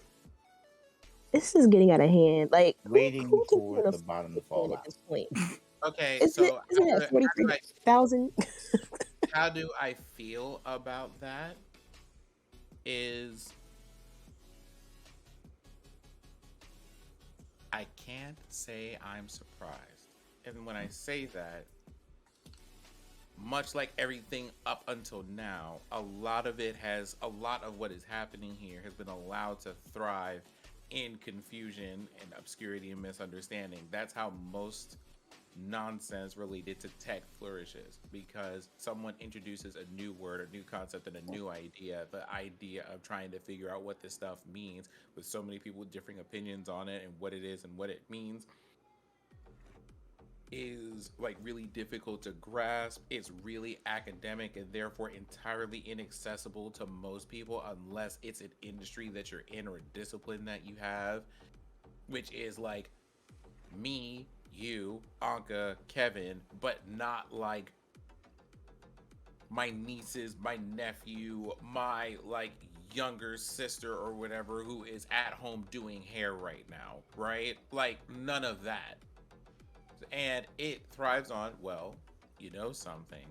People who are the most likely to not know what this is and thereby kind of unwillingly participate in it are people who are going to be like, Cash App Friday.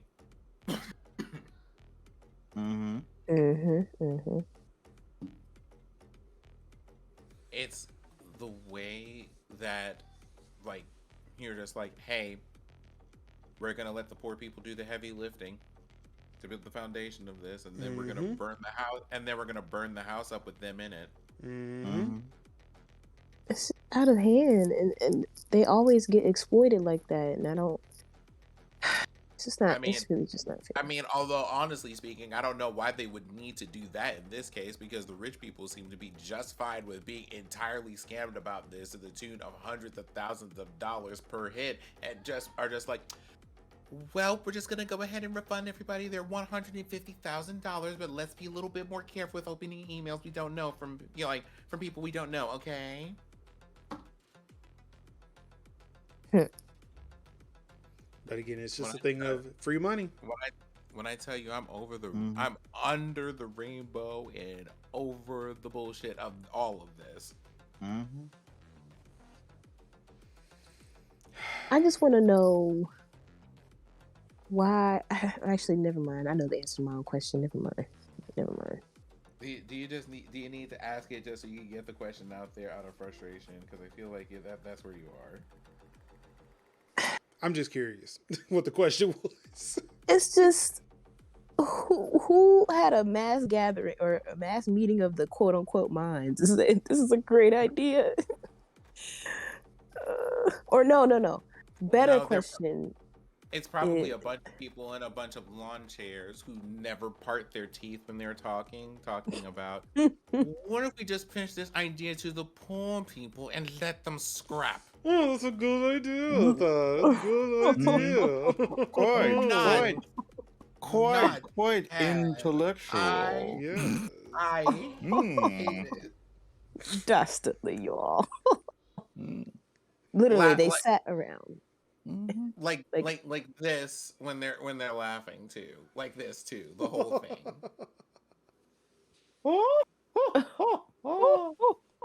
There it is. The Hime-sama. There you go. They literally sit around. They literally sit around and think of the next seed of chaos they can sow into the world and just flick it out into the open. And then watch us fight each other. And then watch us fight each other about it. Watch them scramble. But then you have people like us, and it's like, y'all, sit and think for a second. None of this makes sense. We're But nobody listens technically to us. all on the same fucking side, you guys. No, Nobody listens to us. no, like we're like shows like this and efforts from probably other people too are very much in this vein.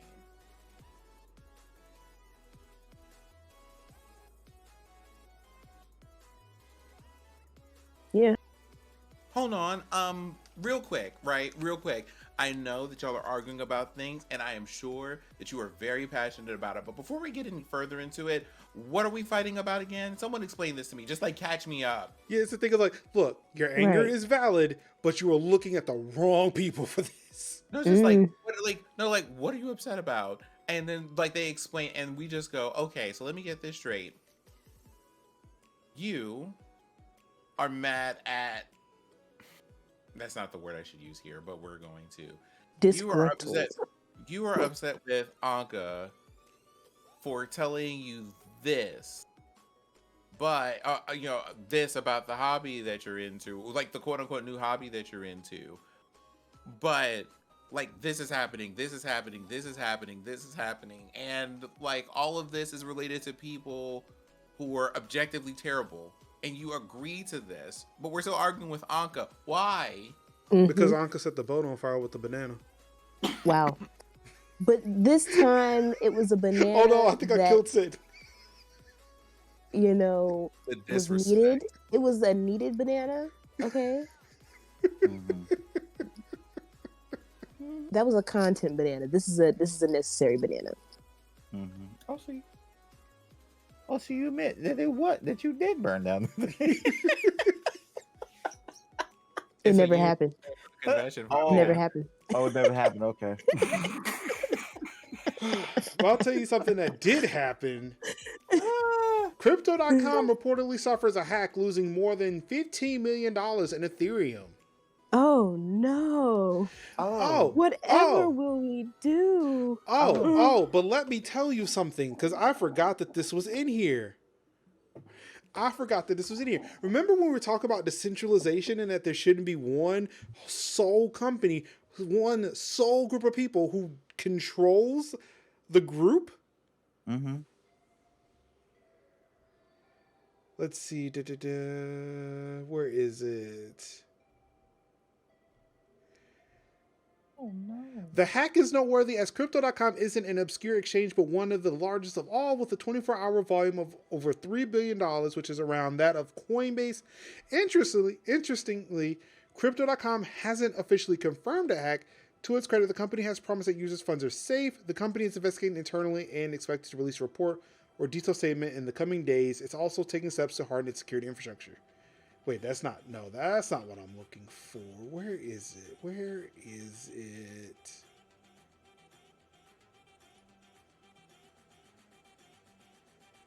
Oh, there it is. It's in their actual tweet. We have a small number of users reporting suspicious activity on their accounts. We will be pausing withdrawals. For something to be decentralized, how can a company keep you from getting access to your shit, even if you don't have it? How can they stop somebody from actually being able to move cryptocurrencies around if it is in fact decentralized? You know what that smells like? That smells like a bank. That smells like a bank to me. That sounds like a financial institution, because when banks suddenly become insolvent, they're very slow about giving you opportunities to withdraw your money. So, speaking of things that happened and somebody halted the thing, didn't this happen not even 12 months ago? Like a year ago? Remember GameStop and Robinhood? I was just about to bring it up. Gasp. Yes. I tell you. It's all funny. No, you know something? I sure don't. What happened? Oh, you remember when apparently there was an exploit and people just started buying up a whole bunch of GameStop stock because it was so low because people were betting against GameStop. The hedge fund guys were betting against GameStop, and all the gamers and Redditors are like, fuck that bullshit. Oh my gosh, that happened? Wow. Be like, stomp. And Robinhood said, no, we will not let this happen because we do not want the people who apparently have all the money to lose their money. Mm-hmm. Seize peasants. Mm-hmm. It was when you walk like a duck, waddle like a duck, you sound like a duck, you smell like a duck, you quack like a duck. You must be a motherfucking goose, right? I don't know. This shit don't. The math ain't mathing. On your decentralized shit, my nigga. I'm just saying. You know what this kind of reminds me of? The end of Trading Places, when they cornered the market on frozen orange juice, and then it was like Dan Aykroyd said 3 things, and all of a sudden the price started going down, and then Dukes were like, "Oh my God, sell!" Then they had to get on a market call, and they were like, "Hey, yo, we need all that money. All of it. All that money. Get here." That was pretty much what that was the 2001 version of the end of Trading Places. Sounds suspicious. This sounds suspicious. This sounds suspicious. Don't be suspicious. Don't be suspicious. Don't be suspicious. Don't. But just like Mitch McConnell, you just say the quiet thing out loud. Ooh. Good old Mitch. Mitch. Black Americans vote about as much as Americans. Ooh, Mitch. Mitch. How did dude?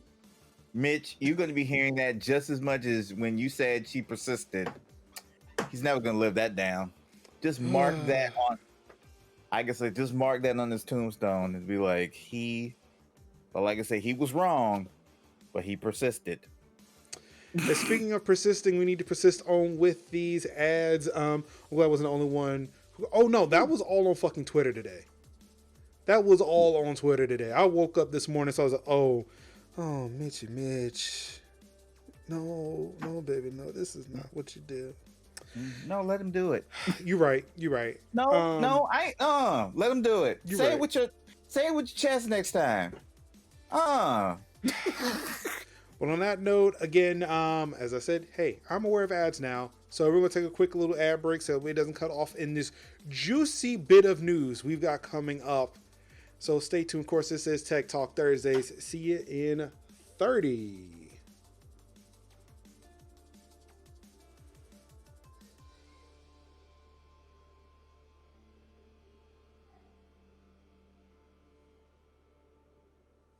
I don't know if the ad ran. I hit the button and nothing's happening. It would normally tell me that it ran. Yep, ad.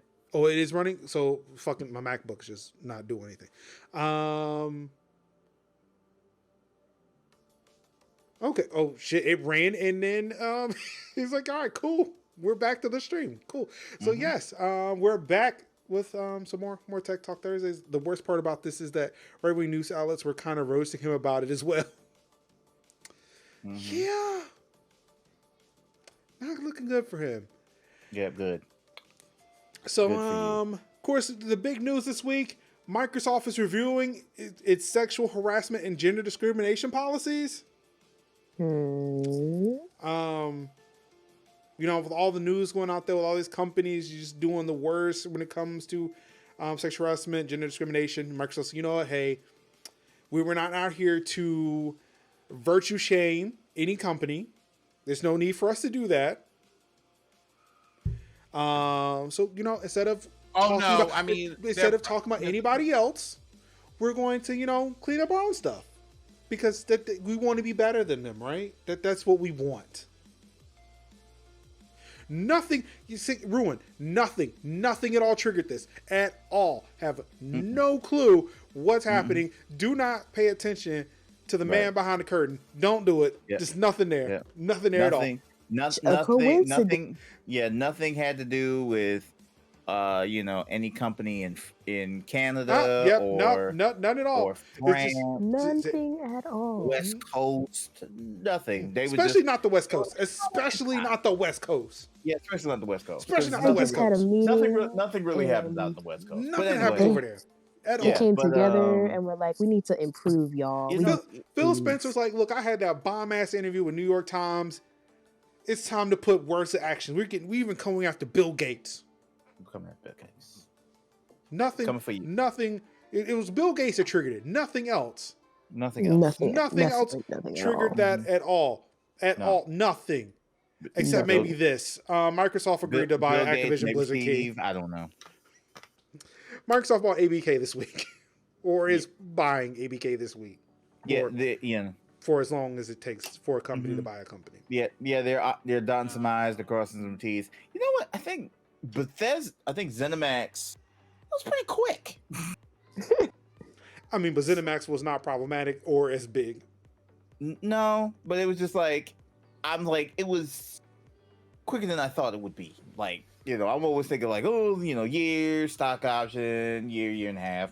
And it was like, oh, it's already there. And the game's already on Game Pass. Oh, cool. But yeah. Activision. I have some feelings about this. Oh, don't worry. I'm sure we all do. Oh, I had a lot of feelings. Microsoft, the next because Disney. it's one of those. Oh my good bitch! The way that the villain in this story is going to make out like a bandit, either way. Oh yeah, he's getting away scot free. That was But the part. But you want to know what? That's not the part that I have feelings about. Mm-hmm. Y'all about to get a whole sermon today. Just go ahead and clear the screen. Everybody can go make a sandwich about me. But me. Oh no, this is a blessing. So yes, Tuesday morning, the news was dropped. Microsoft is planning to acquire Activision Blizzard King for, what was it? There's a number here somewhere. I don't see it. $68.7 billion. Yes, thank you, Kev. That is yes, there it is. The biggest acquisition in gaming history, if I am not mistaken. Oh yeah. They got money. That is almost 10 times more than Microsoft acquired Bethesda last year. Of course, this awesome picture was dropped along with the news. I love the fact that they include pronouns. With this image. Progression. Shout out to Sarah Bond and Hyan Zhang, but hey boo. this Sarah Bond. But yeah, it's lacking. It's lacking, but Still lacking though. yeah, very much. Yeah. So. Ooh, it's lacking. But one Could do more. notable face that is lacking from this image is the one, the only. You love to hate him. No, you just hate him. I mean, I enjoy the hatred that I have. Mr. Robert Kotick, the current CEO of Activision Blizzard King. Get to him in a second. Of course, this news is coming. While Activision Blizzard is embroiled in a messy and very public discrimination and harassment lawsuit brought by the state of California.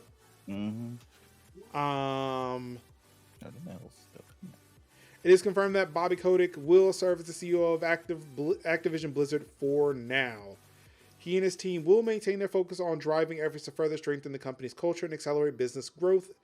Once the deal closes, the Activision Blizzard business will report to Phil Spencer, CEO of Microsoft Gaming. Also, is that new? I think so. Because I've never heard Microsoft Gaming before. Because I think it used to just be Xbox, which is a division of Microsoft. That's odd. I was like, when I seen that like Microsoft Gaming, I was like, I don't know if I like that. Also, I think it is new because Phil Spencer is the CEO, which I think is also a new thing. I do not think he was the CEO of anything prior to Monday. No, he wasn't. He wasn't. Prior to, yeah. I think he was president. Hold on, they have to Wikipedia. Wait, why did I just like Google Wikipedia? That doesn't make any sense. Why would I do that? Wait. Shut up. I'm good at Googling. Are you? Shut up, Uncle.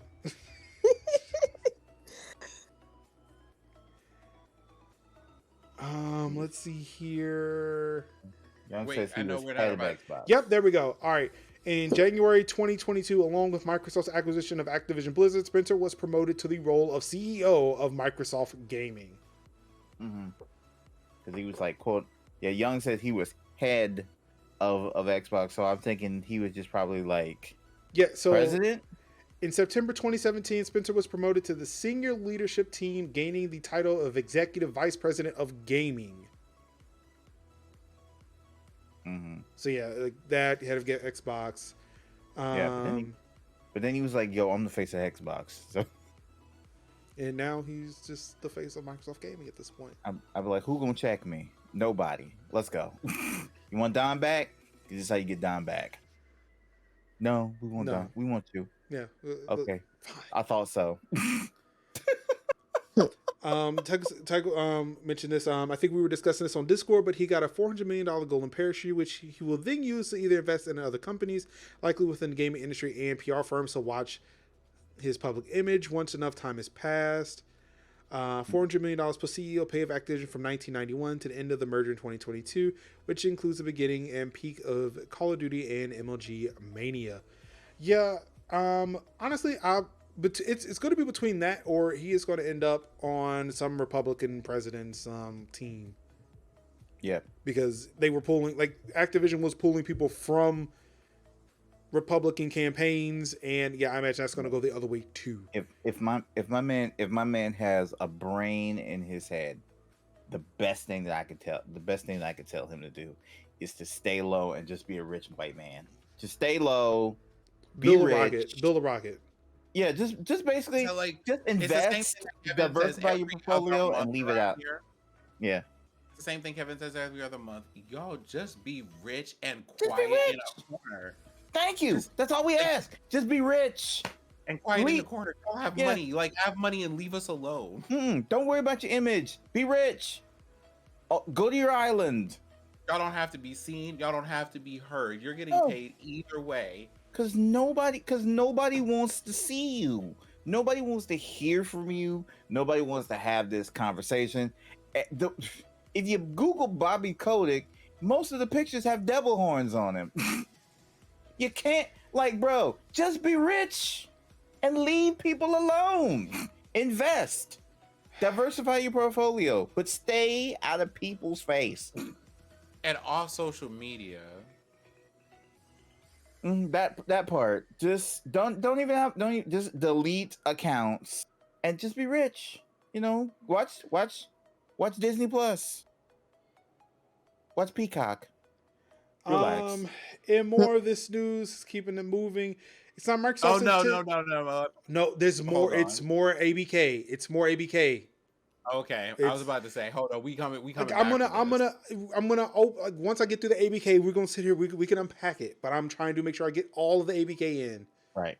Okay. So we don't have discussions that would be, intended for later. Okay. It's not Microsoft's intent to pull communities away from PlayStation with Activision acquisition. Again, I really wish. I get it. There's legal shit in here, but just fucking say the thing. Will Call of Duty be available on PlayStation? That's all anybody wants to know. I say that damn near every week. Just tell people what you about to do. Damn. Communicate. Because what's happening is you got the speculate. I'm gonna try to be quick. You got the speculation machine. People are like on overtime. People are like, "Oh my god, I'm not gonna play the new Call of Duty on PlayStation." Which I don't think that's gonna happen. But if it does happen, I don't really care. It's the thing of like I believe that Bethesda games weren't going to come to PlayStation. Like they almost always worked better on PC and Xbox. Yeah. But this here, especially with Call of Duty left Xbox, went to PlayStation as like the preferred platform. Yeah. And now this again, it's like, well, they were really deep on PlayStation. This would be a problem. This would be a thing I would be concerned with PlayStation 4. But that's not so much. Mainly because like it was single player content. It was a lot of single player stuff. There were some multiplayer, but most of Bethesda stuff is single player. Right. There's a lot of multiplayer shit coming through ABK. Right. And if they locked out PlayStation at that point, okay, I could see where people are pissed. I can see why people would be pissed with that. So yeah, from what I understand, and from what's been reported so far, Phil is saying that hey, they do not have an interest in taking ABK games away from PlayStation. That's good. It would not make sense for them to do that. Bethesda, sure, it was a single player game. It's whatever. Oh yeah. But multiplayer, especially when there are microtransactions to be had, keeping people on that system, games as a service, it would be in Microsoft's best interest to keep ABK games on PlayStation. Right. I will be sad. I will be sad for PlayStation fans if that is not the case. But yeah, like Ruben says, yes, I imagine that the marketing deal is going to go away. You're going to see probably, well, one, you're definitely going to see these games on Game Pass. Yes. You're going to see that, but you're also going to see like maps available first on Xbox or maps available first on Game Pass. Right. You know, like platform specific content. Yeah. Oh, and like the thing is, like Battlefield, like they're probably not going to have much to do with PlayStation either because remember, EA Play is a part of Game Pass. Yep.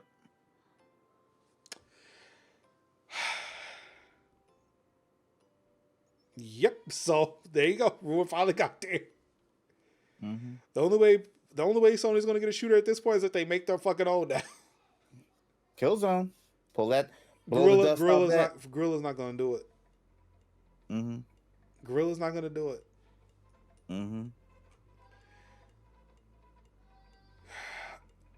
And more Kotick news. I think we briefly touched it a little bit. Kotick says that he will be available as needed at Activision Blizzard to ensure the very best integrity. Yeah, nobody needs you. Nobody needs you, Bobby. Bobby, you can just go. Bobby, you can just go ahead and clock out now, baby. Please, just go away. Nobody needs you. Nobody needs you. That part, Anka. Say it again. Say it again for the people in the back. Say it again for the people in the back, Anka. Go ahead. Oh, brother, this guy stinks. Now, Anka, I'm curious. Where did you hear that from? SpongeBob. Oh, that's where that's from? Yeah. I've only heard it. I've only heard it being used on Desus and Mero or on Bodega Boys. I think it was was it the striped sweater episode where he was doing stand up or something. Yeah. And one of the fish in the audience was like, "Oh." Yeah, I've only heard that reference. This guy stinks. I've only heard that reference on Desus and Mero. I was like, oh my god, please don't tell me more people are listening to Bodega Boys. Let's go. No, it's SpongeBob. It's SpongeBob. Yeah. Yes. And last bit from the ABK news, Activision Blizzard Worker Group says Microsoft's purchase doesn't change their goals. Let's see here. Through all this, many Activision Blizzard employees have broken the video game industry's usual wall of silence. They signed an open letter protesting the company's response, staged several walkouts, including one demanding Kotick's removal and more.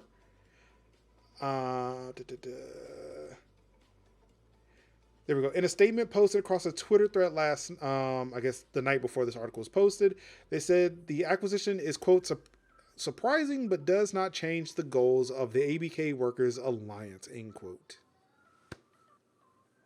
Mm-hmm. I mean, you got to do a whole shift. Yeah. You got to clean house when it comes to management. Get the fan out. You gotta like do a complete and utter sweep of management leadership. You got to bring your own crew in, and you got to let them be who they are. Give them space, give them respect, pay them their coins, give them job security. Can I just say, in addition to the things that you said, I would like to add here, if we're cleaning house, you need to find the people who were trying to make, like, who were working behind the scenes or unnoticed or informally trying to fix things and went unheard, and be like, hey, let's talk about you and leadership real quick. Mm-hmm. That part. Hire from, get out the old and hire from within. The good ones. The ones that are there, that are reflected, and not the bad actors. And not the enablers either. So before we go into the to my question, I guess the overall encompassing discussion about this acquisition, seems that we are talking about labor at the moment, and I want to ask this before I forget. Do you, especially when it comes to the Raven contractors, do you think they'll be bought back? I feel like they would be. That's the part, like, I feel like that if you know the biz, it would behoove you to bring in the people who know what they're doing within the company, as opposed to hiring new people and then wasting time for them to figure out what the projects are. Because when you bring in people who are familiar with the current slate of projects, all you would just have to do is be like, we're done. Okay, just keep doing what you're doing, report back, report to Phil and, Microsoft Gaming. No, fuck that. I'm gonna say Xbox. Go to Xbox, Xbox leadership, and just keep us apprised of the situation. And I think that's what really should happen. Like, you just basically just get out wave out the bad actors, get in people, hire from, elevate those that are good, and then just have them, and then, Xbox takes more of a observative role, but not a, tight rein on people, just say, hey, if anybody needs anything, let me know. Please check in if you got concerns, report back, if you need problems, and then also get rid of this like culture of crunch. Well, Tycho, for one, so the people I'm talking about specifically aren't necessarily higher ups. They were contractors that were working under Raven, right? That got let go because ABK did not want to renew contracts. It's not to say that employees, like non-management employees, weren't also a part of the problem. But I'm specifically talking about those contractors that were let go. Yeah. Because that's what kind of took that's what took that strike to the next level. Like they were having a walkout every now and then, but now they're actively just not at work anymore. Like people aren't at work. They are actively striking. Right. Like those are the people I'm talking about. I'm not talking about like the people who got let go because they were shitty people. I'm talking about those contractors who lost a job because they were promised jobs and then they were let go. Right. Those are the people I'm talking about. All right, so let's get into this. Now that we've got the ABK, the acquisition articles out of the way, and contracts almost never get renewed in my experiences. I've been and that's the thing. Like that's something I knew was a thing, but I've never experienced as a contractor. I've just always worked. Like I may have been a different type of contractor, but as a contractor, I've always just worked. I never had to worry about contracts running out. Does it breathe, everyone? Yeah, we're gonna take a breather. Look, I'm gonna mix it up. We're gonna have a nice little discussion here a little bit. So of course there's a lot going on with the ABK acquisition. And of course I bought this in because we're not gonna look at articles right now. Tycho wants you to breathe in. So, what is the good that can come out of this acquisition? Let's say everything, all the T's across the I's are dotted. ABK is now officially a part of Microsoft Gaming. What is the good that comes out of this? Bobby Kotick gets fired unceremoniously, and they go, "What we're going to pay you is you not going to jail." Nah, California's still coming for Bobby. It's just like I think that, you know, basically it, to piggyback on what Sin says, you know, Bobby ceremoniously fired, and he basically gets with his golden parachute, and then he uses his golden parachute on legal defense, on legal fees and settlements, because those are coming. So basically being like, here you go, and state of California says thank you very much, and then hands it off to the victims and to the aggrieved parties. That's the one thing. The second thing that I feel is less turmoil in Activision.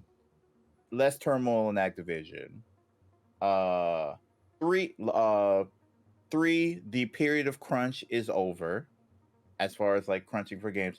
4, the complete and utter merciless death of BattleNet, and just put all the games on Steam. Done. I'll throw in here, like, because you mentioned the games thing. Yes. Them taking a moment to go, okay, well, there are a couple of games that, you know, apparently because of crunch and everything, we haven't been able to deliver on and everything else, and maybe we can deliver on those now. We're looking at Overwatch 2, for example, where, you know, it's very possible that unless, you know, they feel like being awful, they finally go, you know, y'all asked for a single black, unambiguously black woman character. Let's go ahead and put that in this game. Mm-hmm.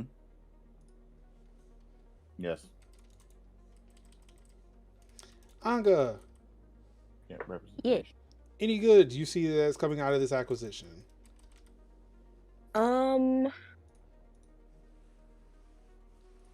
Well, I mean, more games on Game Pass. I was wondering when somebody was going to mention that part. Oh, that was coming. Because nobody said that. Like, it was in the chat, but nobody here said it. I mean, I didn't want to like swing for the low hanging fruit, because that's really what everybody was thinking. Like, oh my God, like Diablo 4 is going to be on Game Pass. Like that part. But it's like, let's talk. Look, we're going to get there. But let's talk about the other things. Yeah. More games on Game Pass. Hopefully, you know, they weed out the corrupt people, but, you know, I'm not holding my breath there. And, you know, just, I don't know. It's just like, is this the next Disney? I don't know. We'll find out. Stay tuned next week on Dragon Ball Z. Now, Microsoft is Phil Spencer territory, right? Yes. Yes. Okay. So, you know, I think, you know, like you kind of like said something in this direction earlier, so I'll start there. Where you're just kind of like, you know, decided to review our sexual harassment and gender discrimination policies for no reason, clearly. You know how last year we were just like, you know, Phil Spencer hasn't said a whole lot about like this whole thing where other companies have been very direct about their speaking out about things, because, you know, maybe he's just minding his business. Maybe he's just eating his soup. Maybe he just doesn't want to get involved in all these other things. Maybe he has something in the background going on, and then bam, he just drops this money and just or buys again, this company. last week, literally saying, I don't want to virtue shame this company I'm about to acquire. Mm-hmm. He'd be like, shh, shh, shh. He was like, shh, You know, don't like, tell you know nobody. because I feel like it would have been a thing of if you had said that this is what you were going to do, the first thing people would have said was, "Hey, yo, what about Bobby?" Mm-hmm. We're trying to get ahead of we are trying to get ahead of people asking you, "Hey, how are you going to like how are you managing accountability for all this other stuff that you're buying into? Because you're gonna have to clean that up at some point. What are we doing with that?"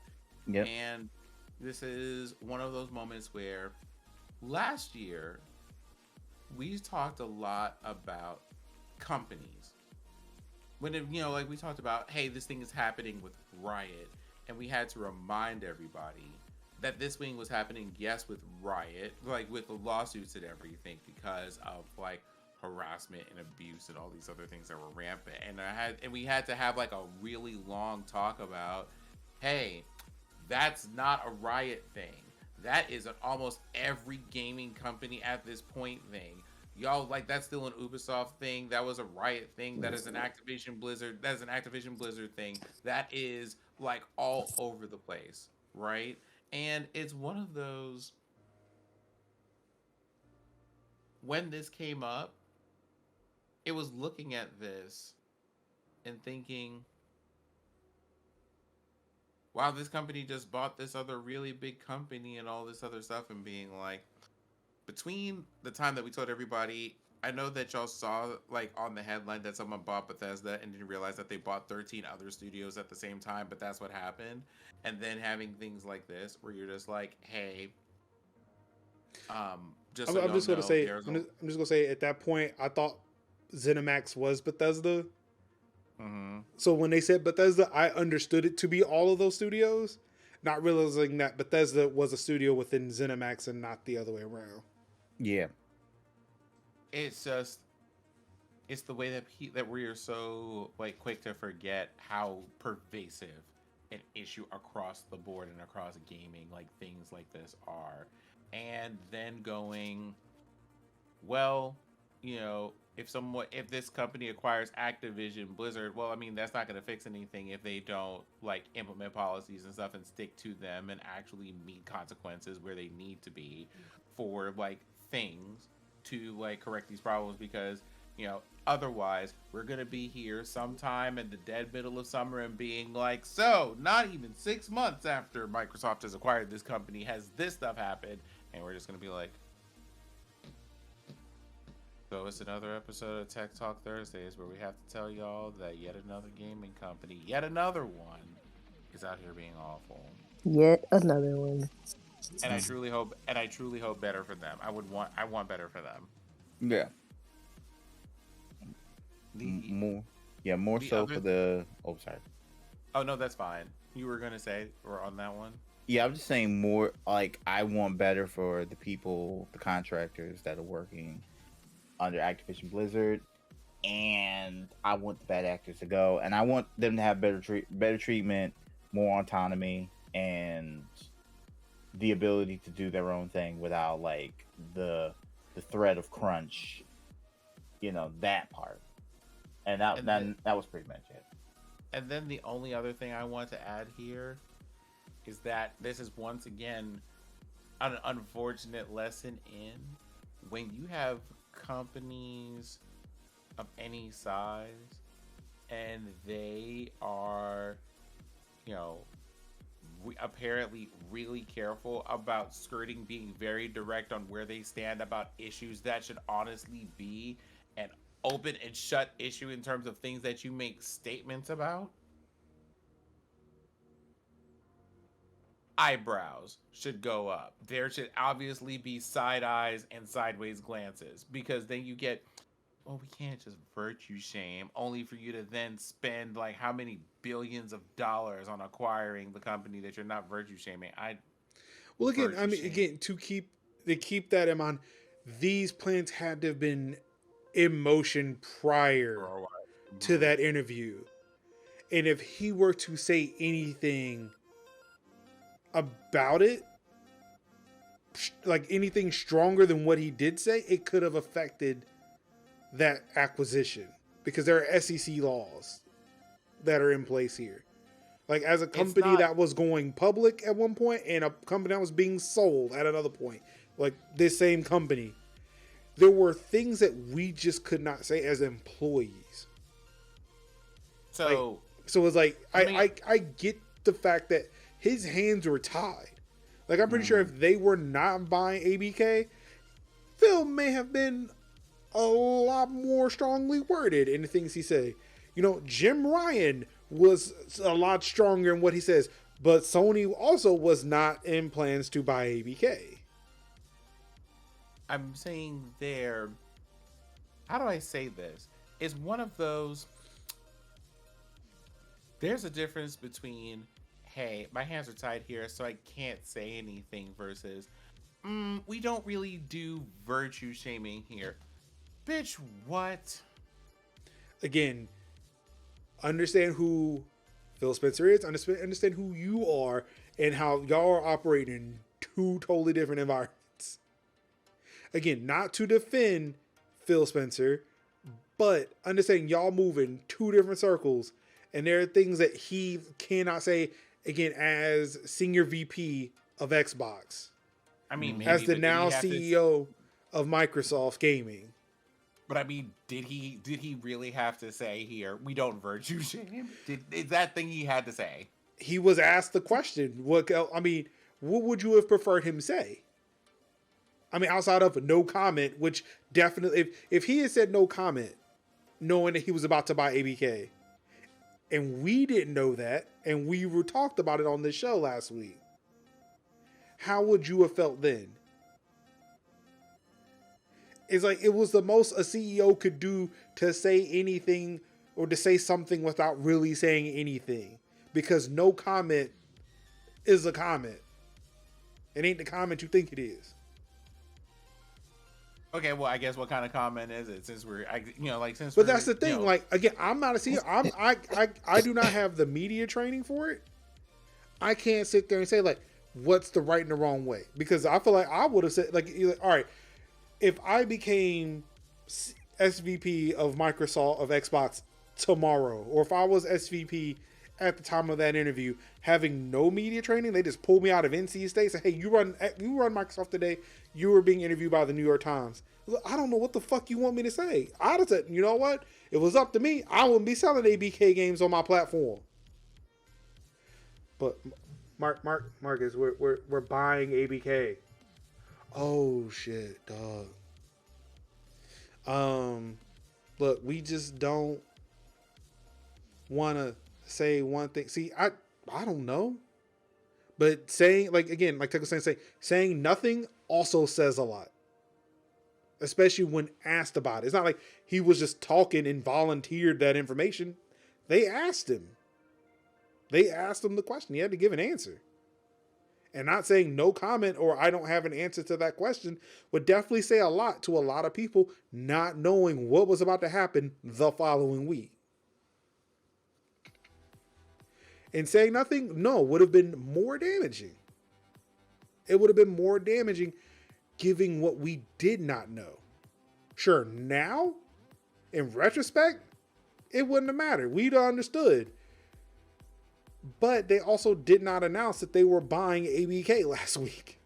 They did it this week.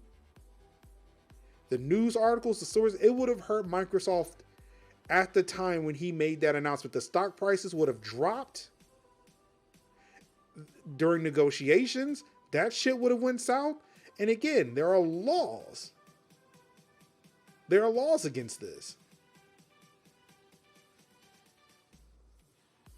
Y'all ready to fuck up the stock market, and I'm here for all the anarchy, but just from a business standpoint, like I understand why he said the things he said. Again, I can be for something, but I can also understand why people do it, and I can understand why he went that route. Like, I feel like it would have been like, isn't there like some kind of boilerplate statement about the things that we adhere to as far as our company values TM or whatever, whenever someone asks a question like that one?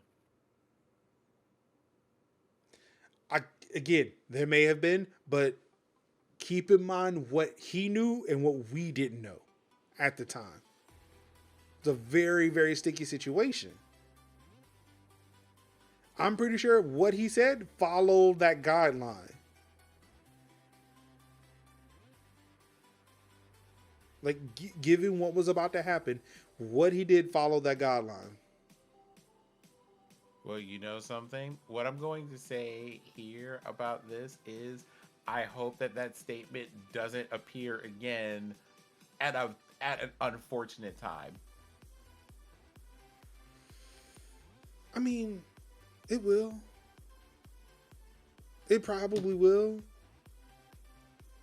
I don't know why this. You see the look that I have on my face right now? I'm gonna have that exact same one if it happens. And I'll just be like, it's the internet. People don't forget, dog. Like, I don't know what the situation would be where that would come up, but I imagine it would be, hey, shit fucking happened at the ABK wing of Microsoft Gaming. And Phil could have said something and he didn't because he was buying the company. I don't know. It's well, I mean, you know, because like we say, we can't be out here virtue shaming. Phil, please. I mean,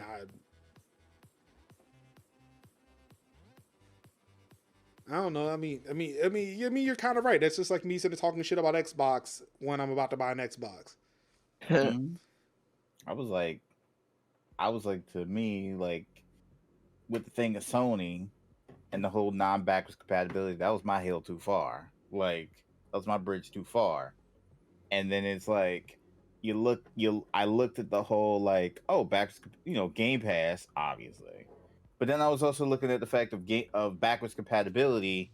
And then once I got the Series S, thank you, by the way, like, I actually looked into it and I was like, all the Gears games are on Xbox. All the Fable games are out. I can play Red Dead, the first Red Dead, right now for like about $10. Play like Blue Dragon, access to Blue Dragon, Lost Odyssey. I ain't thought of Blue Dragon since I was in college, and I'm like, dude, that's what I'm like, the ability to play games that I would have loved to play, but I didn't because. From the 3 to 4, they just said from PlayStation 3 to PlayStation 4, they said, fuck you. Not playing any of that shit. Not playing any of your old games on here. Fuck you. You want to play it? You better resuscitate that PS3 and make that work. If you're trying to play Red Dead, you trying to play the first Red Dead, you trying to play your old PS1 games, none of that. Y'all don't pay attention to what's happening to Kevin's camera right now. What happened? I'm trying to fix this mirror that you've got going on, and it only appears when we're in this source. But I flipped it to where it went upside down as opposed to the other way. That's what I meant to do. I'm upside down. You were at one point, like for like 10 seconds. Oh, okay. Oh, good. But yeah, I just was like, no, this is a bridge too far. I think I'm upside down again. No, you're good now. No. Okay. They were referring to me calling that part out. Spider Kev. Yep. I mean, I could put it back if that's what the people want. I could put it back. No, I'm good. But yeah, I was like, dude, finally. And it's like, imagine being able to play a fresh, brand new Xbox system, and then being able to play all the old games you used to play. Just beautiful. Like your 360, like logging into your 360 account, and all your good games are there on your X. The love, the adornment, and can't even do that now. It's like Sony's like, well, we're kind of thinking about it. Like, fuck you, you're too late. Oh, they're coming up with Game Pass. Don't worry about it. Yeah, they're PlayStation. No, they're not doing it. They're not doing it. When they do it, it's done. But they're not doing it. If they hadn't done it now, they're not doing it. So I feel like we've stumbled into the bad parts of the ABK acquisition. One that I want to mention is, I'm gonna pull my anti-capitalist hat. Is that we are seeing the making of Microsoft from back in the 90s. Of this like super duper mega corporation. just gobbling up things. And it's kind of scary.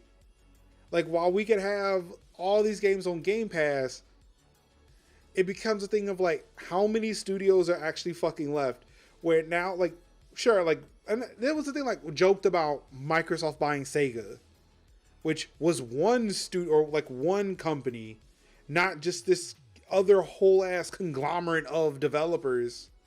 Mm-hmm. I mean, if we want to talk about that, let me just put a pin right here. The first response to one of the responses to Microsoft going, "Hey, we're buying Activision Blizzard," was someone pulling up and immediately going, "Hey," you know, like in typical meme fashion, without really thinking about what they're saying. "Hey, Sony has basically 48 hours to respond." Y'all, no. Fucking no. I beg you, please stop asking what the largest companies worldwide are going to do in terms of competing with each other about buying up every form of competition they have. It's not good for you. It's not good for you. Too many slices. Too many slices. Yeah. Oh, finally, Anka gets it. Yeah. It took her 2 days. Took her 2 days to figure No, that I part got out. it. I got it after I Googled it. It was fine after that. Look, I'm sorry. When we were talking about that, I was outside of the cafeteria freezing my ass off, so I wasn't moving as fast as I wanted to. I mean, we have a world of knowledge at our fingertips. I should use it. I mean, it was definitely upset. Well, granted, I also made that video while you were studying, so you weren't on TikTok when I did it. But yeah. Mm-hmm. But yeah, it's getting the shit's getting fucking out of hand, and like, while I was excited to think about the possibilities of all the games I could play on Game Pass now without really thinking about it, and what it could possibly mean for the employees of the company that's being acquired, it's the thing of like, a ton of studios just got fucking acquired. Yeah. But of course, the one thing I keep seeing people joke on is the fact that Microsoft is still mad that Bungie got away. It's like, yeah, y'all are not seeing the forest for the trees here. Y'all keep talking about this one-ass company when literally like almost 20 of them just got gobbled up in a blink of an eye. Mm-hmm. Like, what the fuck? There was something that we were talking about before, and I'll say it again. There's something to be said about how people don't understand how companies, parent companies, and all this other stuff are related to each other or anything like that. So you see, like, oh, someone bought this and don't understand everything that means, or that entails, or the weight that carries. Mm-hmm. You know, like, for example, you know, like, coming back to an example we made earlier, hey, you know, company acquires ZeniMax, and they're just like, oh, so you mean like Bethesda? No, we mean 13 studios worth of people and games and IP have just been purchased by one person, by one company now. That happened. Right. And you also have to think about the acquisitions prior to. Yeah, and see, that's the thing. And like we forget about those. And see, Tycho mentioned too, like Sony gobbled up a few companies. Like, you're right, they gobbled up a few companies like one by one. Granted, when Microsoft made that, like, their last announcement prior to Bethesda, when they got on that stage at E3, so, oh yeah, we got this one, and this one. One, there were individual studios. It was shocking even then to still see, like, y'all announced like 5 different studio acquisitions just like right the fuck now. Can you do that? Is that legal? Right. Because it was like Double Fine. It was like Double Fine and Ninja Theory, and like, I think they finally acquired Playground at that event. Yeah, Playground. Yeah, I think it was Obsidian. Yeah, Obsidian. Which we were like, oh, cool. Microsoft's gonna make their own. Bought the company that used to make their own Fallouts.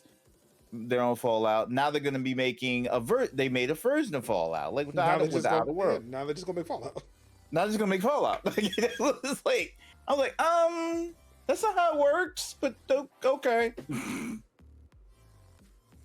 But yeah, it like even though that was surprising for them to announce that they acquired, I think it was like 5 studios at that point, they were still individual studios that weren't Right. They weren't connected in any way. Right. And they It were was a relatively smattering. small studios. Mm-hmm. Like Double Fine Small, definitely Ninja Theory. But yeah, at this point, like I mean, sure, like we look at PlayStation. Yes, they've acquired studios. So they acquired Bluepoint. They acquired Nixus. Bend. That was years ago. Right. But I'm talking like recent, like within the past couple of years. Okay. But yeah, like they've acquired like these smaller studios. Like they acquired Insomniac, which is the thing you thought. Wait, I thought they already had it. No, they were an independent studio up until like a couple of years ago. Right. It's like, And like you don't bat like it's somewhat worrying, but like they were individual studios. It's when Microsoft does the ZeniMax acquisition when you start, wait, that can't be legal. and yeah. But then you realize it's one And yet, company here we are. with like their subsidiaries. And it's like, oh shit, like, okay, well, PlayStation got Nixus. Now we can possibly get PC games on, and PlayStation games on PC. Oh yeah, so you want more? Microsoft's like, you want more PC games? How about we just acquire ABK? And again, it's like you look at that just can't be legal. Like it's a thing where we look at and we joke at, like when they bought Bethesda. And we joked about, oh, that's what they did with the money they saved when they sold Mixer. It's like, how much money did they save? It's like when hearing that news, only because I saw it before I left for work that morning. Because on my way to work, I am thinking, how much money were they spending on Mixer? That was like, or how much did Mark pay for that? Because Mark dropped some money for them to be like, well, we got a little walking around. It's like you get your tax return and you immediately buy a television. How much was the tax return? Like, how much was from the sale?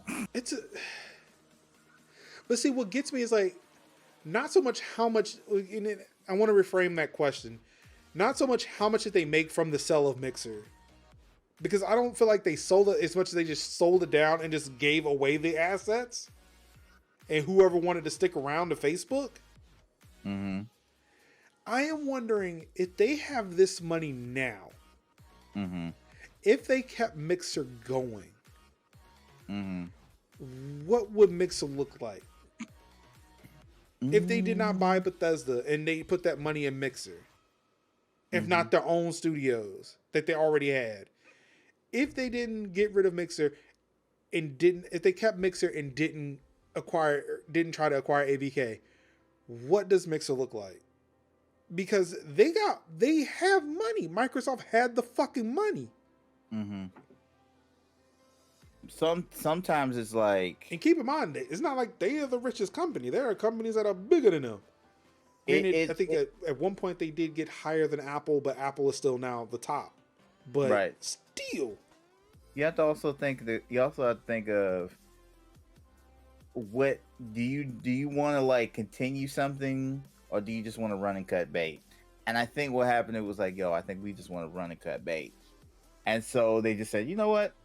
There's a storm happening. We don't have the time or the energy or the possible resources to make this good. So we're just gonna like chop it up and sell off the assets. We're gonna pay off the contracts, the Blue Streak, and the rest of the other creators that we contracted, and they can go back to it. They can go back to Twitch, with a little extra something in their war chest.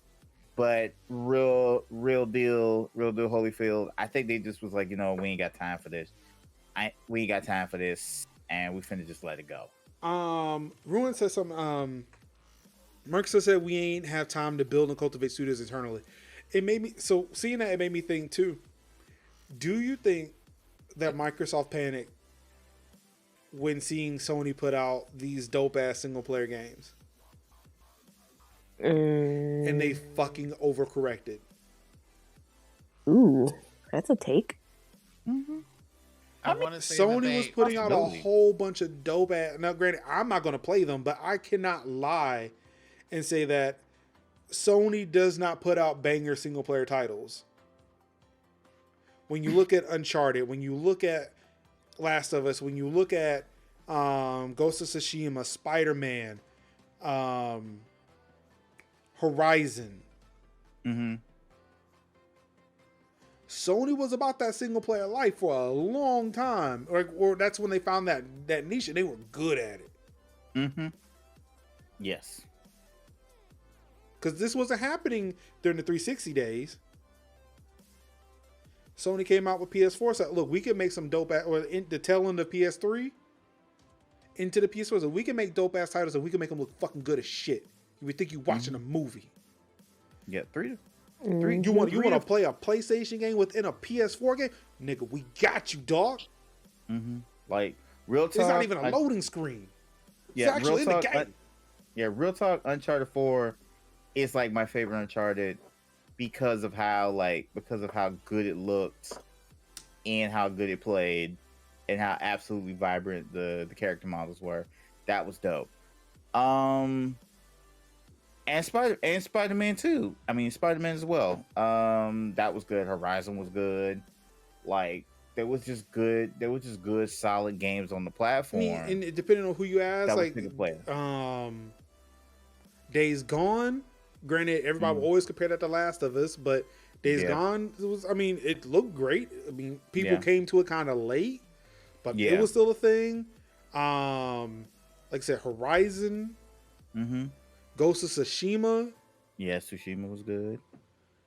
Like, it's the thing of like, I almost feel like Microsoft was like, yo, we really need some single player titles. And like Ruin had mentioned, it's like their first party lineup on Microsoft was not that great.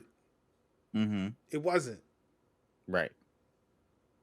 So for them to especially go out and pick up Bethesda as like that fucking answer. And they could have stopped there. Mm-hmm. They could have stopped there. It's like, all right, now we have studios that could definitely give us the single player. Mm-hmm. But now they've got multiplayer, and they're about with multiplayer, and seeing how well they did with Halo, and Call of Duty players is into asking for shit. Not I don't mean that derogatorily, but like they're asking for things. Like they're seeing like what was happening with Call of Duty and the esports scene. They weren't happy, and then looking at Halo was like, okay, we want what Halo got. Microsoft was like, okay, bet. We can give you that. Mm-hmm. Like, we see Halo, we see Gears. We want that too. Call of Duty, we want that. Overwatch, I'm pretty sure they want that too. Yeah. And now they about to get it. Mm-hmm.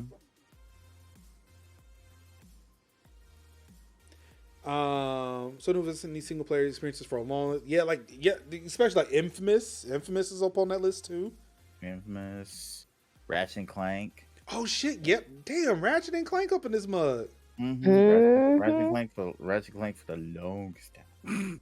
Mm-hmm. Like, so like again, like it may be a hot take, but I feel like it ain't that hot. Mm-hmm. It ain't that hot. Mm-mm. Microsoft saw what the fuck Sony was doing in the single player space, realizing, or not even the single player, but just that first party space, and realized they ain't had shit. Mm-hmm. They needed that. They didn't really have the studio connections that weren't like Halo, Gears, or Forza. Like, and so now with the acquisitions, it's like oh, okay, I'm starting to see it now. Like, we're getting them good gel and meshes, and we're starting getting those exclusive titles, because again, it's always about exclusives. The game is always about exclusives, and doesn't matter if one. it doesn't matter if one person has the exclusive or another person has the exclusives or buys the studios to get those exclusives. Those exclusives are there. So, you know, if you got like a big get, you know, then you utilize that because Right. ain't nobody out here mad because I can't play Uncharted on my Xbox. You know, those games are just naturally a part of that. You know, like how come I can't play Halo on the Switch? Like nobody's talking about that. The exclusive is the exclusive. I just feel like it's weird that Look, we're all like, actually, not look. I was kind of upset that I could not play Spider-Man on the Xbox One X. mm-hmm.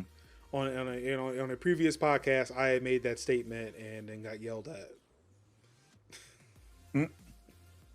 I mean, This is also coming from the person who was like, "Yes, I should play everything on my PC, but I really want to play Spider-Man on my Xbox One X." I say real talk, with the exception of maybe Nintendo, pretty much all them games are gonna be on PC. Mm-hmm. pretty much, all them games are gonna be on PC anyway. So, Tycho says, I would say that I feel like Sony had the opportunity to step up the multiplayer game, but they kind of just felt that single player experiences was more worth it. Yeah, and Sony. Like, I really like to say, like, yeah, Japanese companies are really weird, but Yeah. hey, I guess. yeah, A good chunk of them multiplayer games Sony dropped on PS3 were trash. Yeah, like I think Sony gave up on multiplayer. Like I think they really just gave up on online because like they just can't do it right. Like Microsoft and Bungie, when it came to Halo, I feel like they nailed that shit. They got that down, and Sony could not compete with that. when we got the Halo 2, it was like a wrap. It was a wrap. It was like they had the multiplayer space on lock with Halo 2. All right, last bit. We're gonna wrap this up. We're gonna take a quick break. Any last words on the Microsoft ABK acquisition? Cautiously optimistic. Just want it to go well. Yep. Sin. You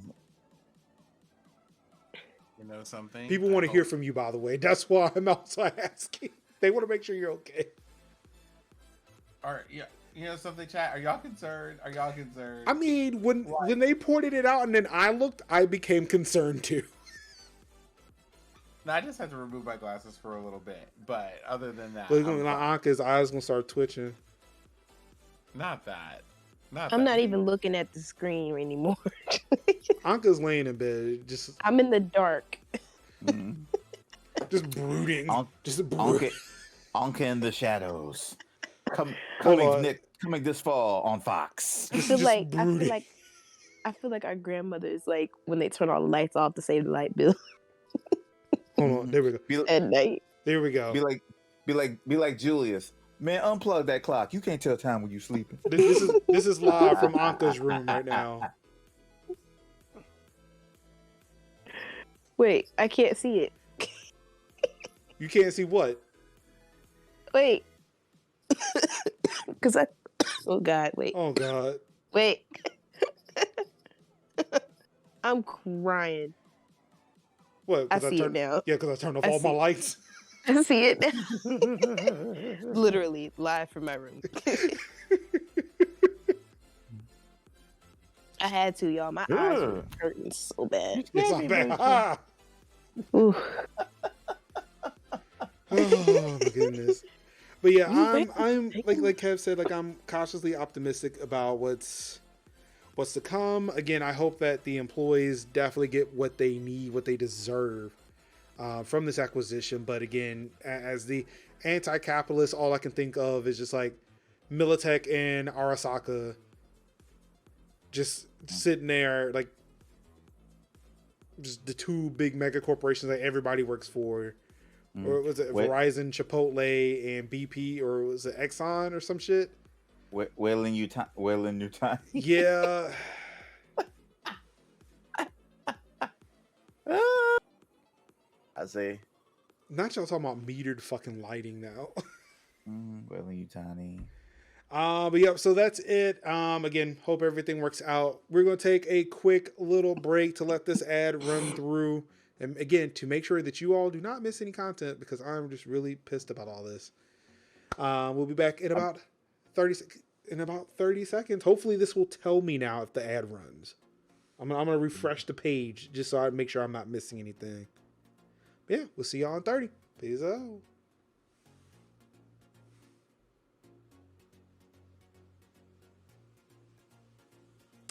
And for those who are not seeing the ad, it actually now told me that an ad is running. Again, if you are watching this stream, if you're watching this on YouTube or you're listening or watching this on your podcast feed, catch us live twitch.tv/Major Linux 8 o'clock p.m. for a live episode of Tech Talk Thursdays, where you might see ads unless you sub to the channel. Please do that. Do that. Just sub. I'm just saying. Oh wow, the ad is running for me. That's funny. Because you haven't subbed. That's crazy. Imagine. Are you tired of your kids running amok? Introducing Discipline. All right, we got some more Activision related news, but this is about video games. Hey, remember that Ricochet anti-cheat? Yeah, so apparently hackers broke it and they're able to cheat again. You hate to see it. However, those that are getting caught are having some performance issues, if you know what I mean. Oh, you don't say. Apparently, what's happening is when they get caught cheating, their weapon damage goes to 0. So they just be shooting blanks. Hey, wait, I have a side question real quick. Go on. Why is subscribing on mobile $1 more? To cover the App Store thing, probably. Wow. The ghetto. Oh, did you forget? Yeah, Anka, come on. We just covered this. There was an episode about this because they were talking about how people found out different countries also have different prices for like tax reasons and stuff, which made it significantly harder for Not the people chat to coming for Anka too. And you know, to mobile, they're just like, mobile is a whole $1 more for no reason. It just is. Because y'all got money from Amazon. Like, y'all are a company backed by Amazon. Y'all don't need that extra $1. Don't. I mean, but they're covering the 30 cents that Apple takes. That 30% that Apple takes. Yeah. I mean, if that's the case, could they also do something about the 50% that they're taking 50% from me, 30%? I mean, again, Sin, we've mentioned before, I'm running ads and I don't think I'm seeing money from that either. So I'm just saying.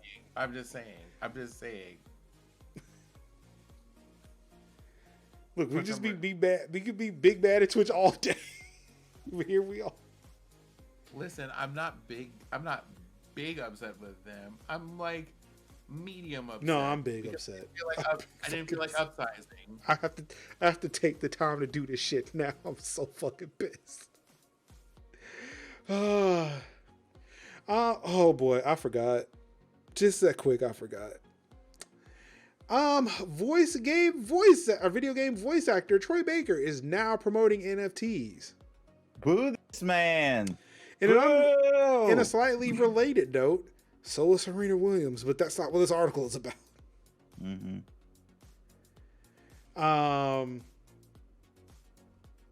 So all right, in full disclosure, he did come out a little bit later and say, hey, I'm gonna clarify some things. I may have said some things that, may have come off as a little abrasive. I was trying to have fun with it.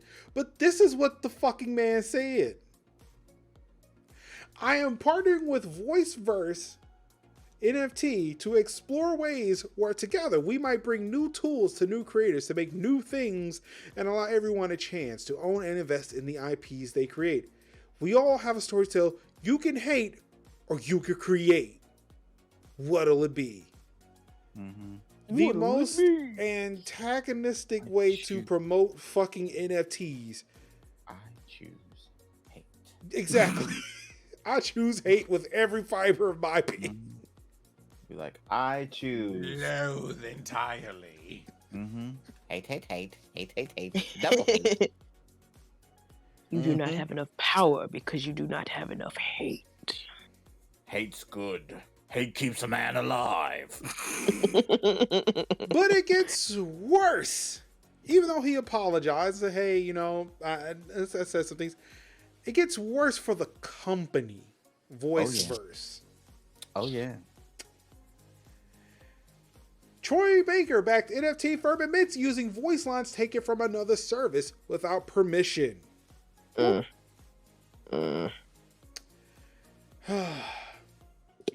really did watch Joanne the Scammer as a sketch for multiple years and never put together that this was a real thing.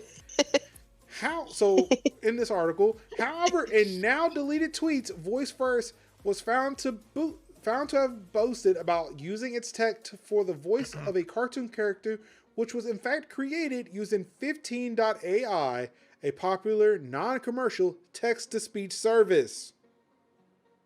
Not him using Microsoft Sam. This is the second week in which someone who was loud and didn't have to be,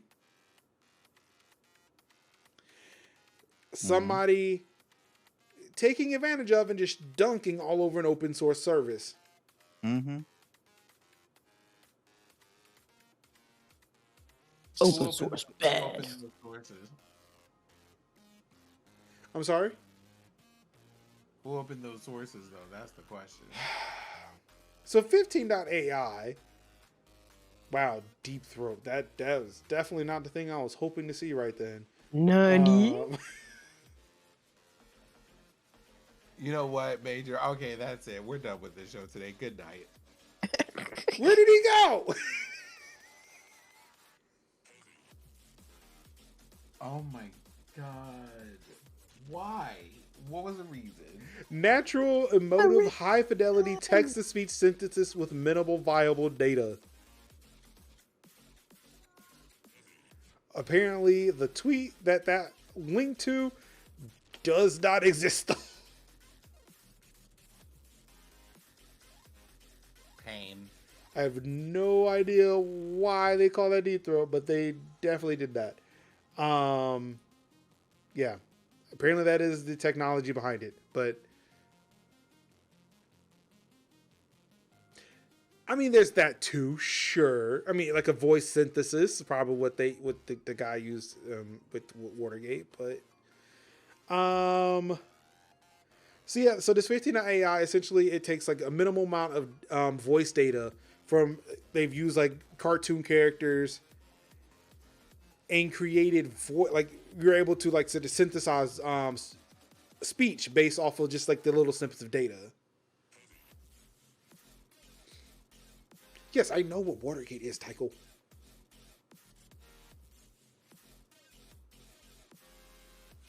I know what Watergate is. So yeah, apparently, I meant to go back and there we go.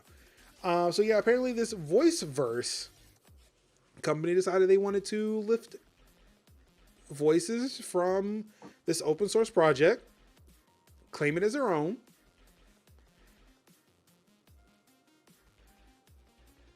What are y'all doing? Don't worry about it. Continue reporting. I can see you, but not really. So yeah. Apparently this was the little cartoon that they use. So apparently they were using Rainbow Dash, which that's My Little Pony, right? I don't know who Rainbow Dash is. But yeah, so apparently the Voiceverse had copied the voice from that character, applied it to this little cartoon here, and then pitched up the voice so that way nobody would know that that's where it came from. How are they gonna know? They'll never know. How are they gonna know? Well, I'll They're tell gonna you, know. whoever is running the 15AI Twitter account though has no chill though. So Voiceverse apologized to him, said, "Hey, 15 AI, we are extremely sorry about this. The voice was indeed taken from your platform, which our marketing team used without giving proper credit. Chubaverse team has no knowledge of this. We will make sure this never happens again." To where 15 AI quote tweets that tweet and says, "Go fuck yourself." If there were awards given out for tweets of the year, Twitter account of the year, right now 15 AI is right up there. That tweet, chef's kiss. As Ruin says, no fucks given. No, not one. No, not one. Continuing on with NFT news, Konami has made over $1,500 from the Castlevania NFT auction. Adding more fuel to this fire that is our burning planet. Tabletop Simulator kills global chat and makes a $10,000 donation to a trans advocacy group.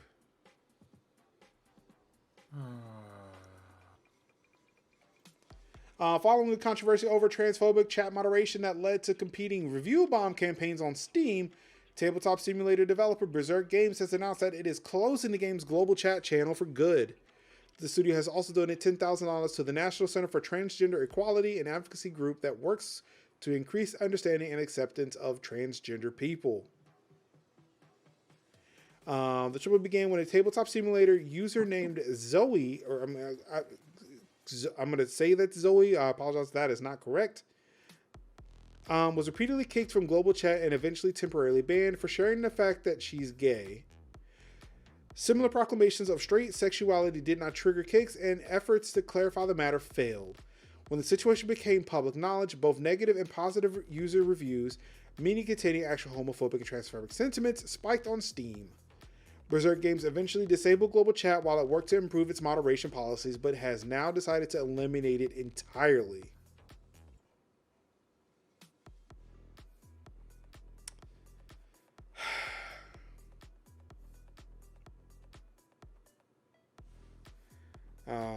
So, given the receipts posted by the person impacted here, I feel like they're burying the lead when they say similar, attempts to clarify. There wasn't a clarification that was necessary when they said, "Hey,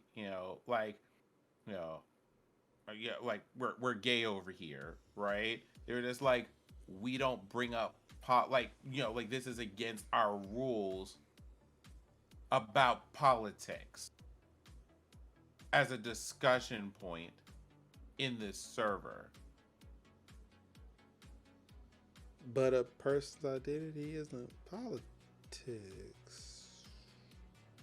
I am going to bring this microphone next to my face here, and I am going to say once again for everybody all the way in the back of the room, if me telling you in just plain words that I am black and or any flavor of queer or any other part of my identity, and your response is we don't talk about politics, you made that political, not me. That is a fact of my being, and that is it. Point blank, period. Yep. Right? I'm like, this is in every, I will I go to bed and I rise from the same bed every morning, black as fuck. It is a thing. That's the whole statement. It's not a political thing. We're not talking about, fiscal policies. We're not talking about federal mandates. We're not talking about courts of law. We're talking about the fact that my skin is infused with melanin. End of discussion. Mm-hmm. And every time they'll pull up over here and it's kind of like, oh, okay, well, you can't say that because that's a political issue. Okay, but other people are allowed to talk about having girlfriends, having boyfriends, being married or whatever it is, and like nothing about like just the general function of their sexuality and such in the world is an issue. Why is this an issue for me? Well, such and such and so and so. Okay, so what you decided to do was to just not be accountable for that and go, you know what, you right. We were wrong on this one. We're gonna take an L on it. Y'all got this blown up so much that the only recourse that you had was one, to donate to a charity, because maybe if we throw enough money, it smacks to me of that whole thing of being like, y'all can't say that we're racist or in this case queer phobic because we gave y'all, like, we put money toward a charity. Would anybody who was queer phobic do something like that? And there was a time on this podcast where Major had people calling him from other points in his house because he was like that. We were that upset about a subject as a collective. Point number one. Point number two. You shut down global chat.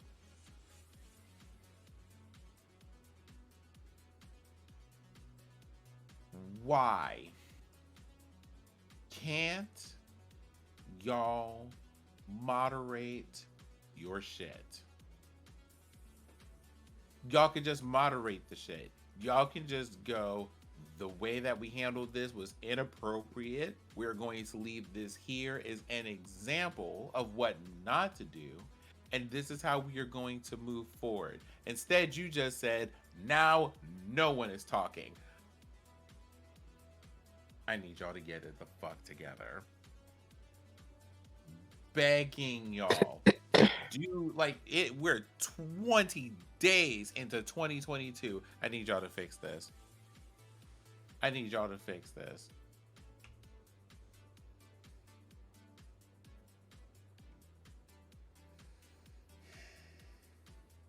It's exhausting. It's ashy. It's tired. It's unseasoned, unflavored, uncouth, and unkind. I'm over it. It's boring. It's not even offensive to me at this point. It's just boring. I need y'all to do literally anything else. This isn't hard. Y'all are failing a test on basic human decency with the cheat sheet in front of you. People just be gay. Let them be gay. It's fine.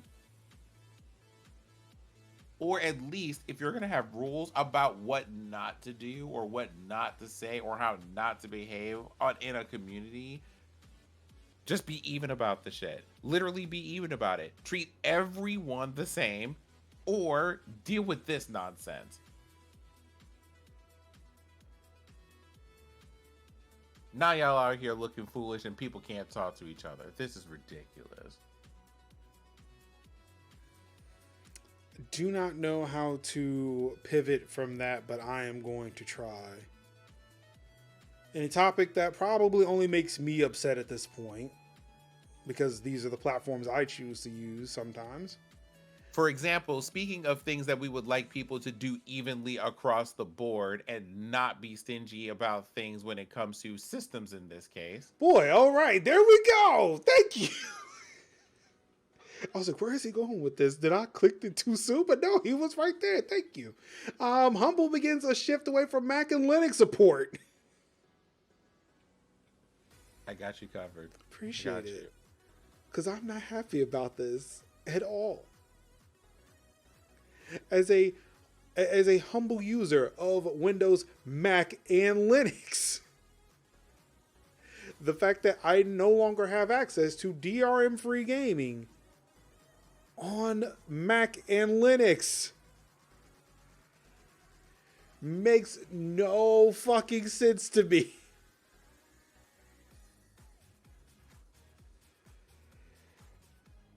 And it also hits me now to realize that anything that I were to get from Humble at this point will not be playable on Steam. Like that's the thing I'm getting now. Like everything's gonna be tied to the Humble launcher, which I was okay with at a certain point until I realized all my Humble games that I own are on Steam. There are Steam codes.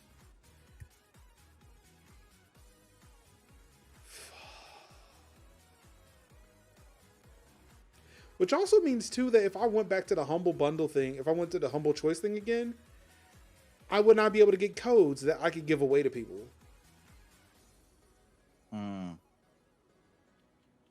Ruin, this is for things that are tied into that launcher. Because the launcher does not run on on Linux or Mac.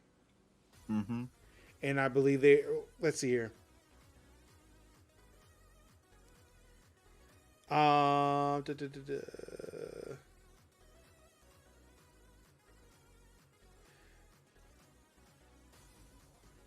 This new offer comes with a new requirement for a Humble Launcher app, which is fantastic because I don't have to. The editorializing here, which will be Windows only.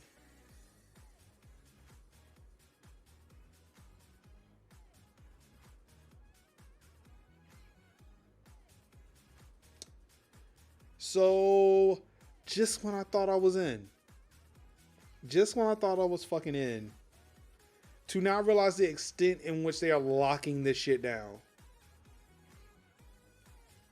Pain. Like, there's no need for this. There was no fucking need for this. Nobody was asking for this.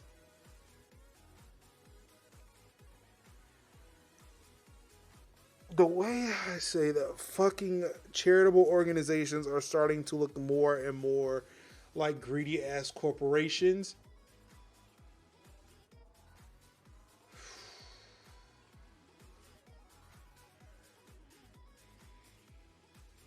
Because let's not talk about the fact that one such organization that's supposed to be changing children's health is about to host a massive gathering in Florida, of all places, in a few months. And it's not their responsibility to make sure that everybody is safe. It's their responsibility to raise funds or, take your money.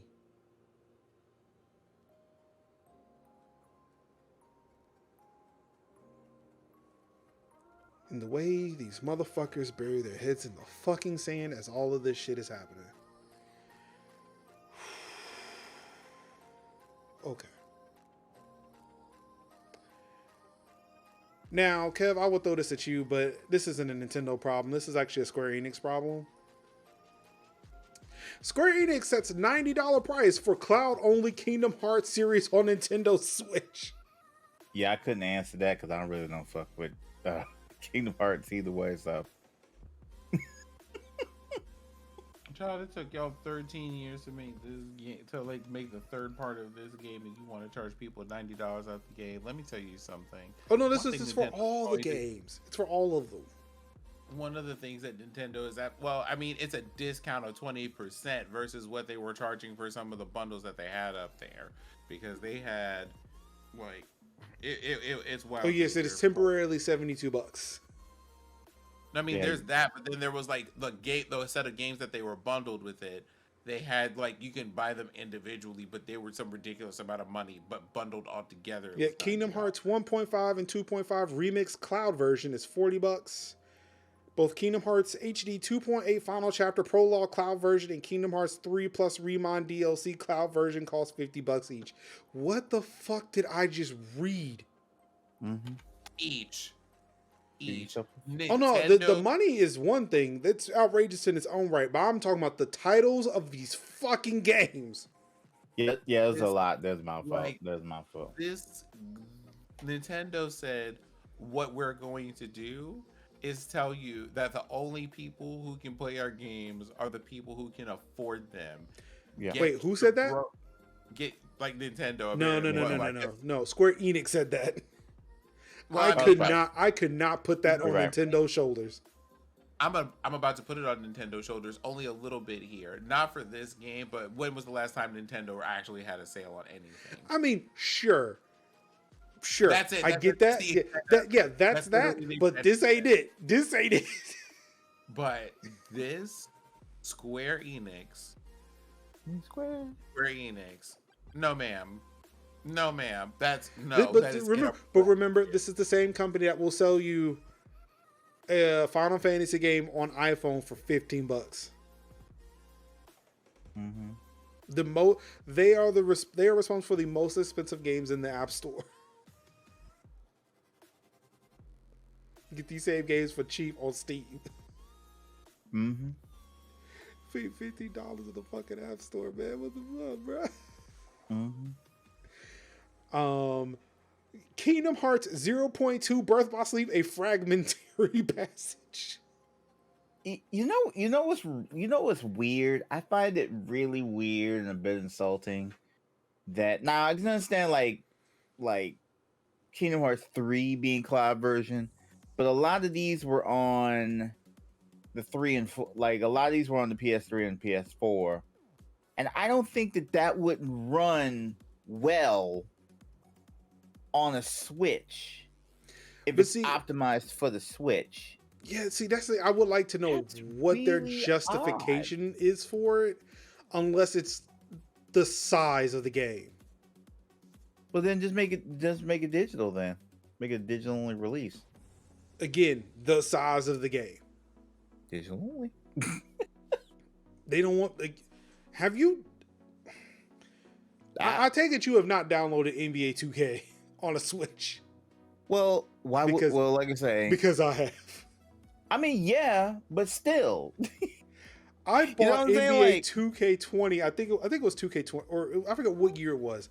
I bought that. Well, I think it was the year the Switch came out. I bought that year's 2K right digitally on the Switch because I heard it was huge.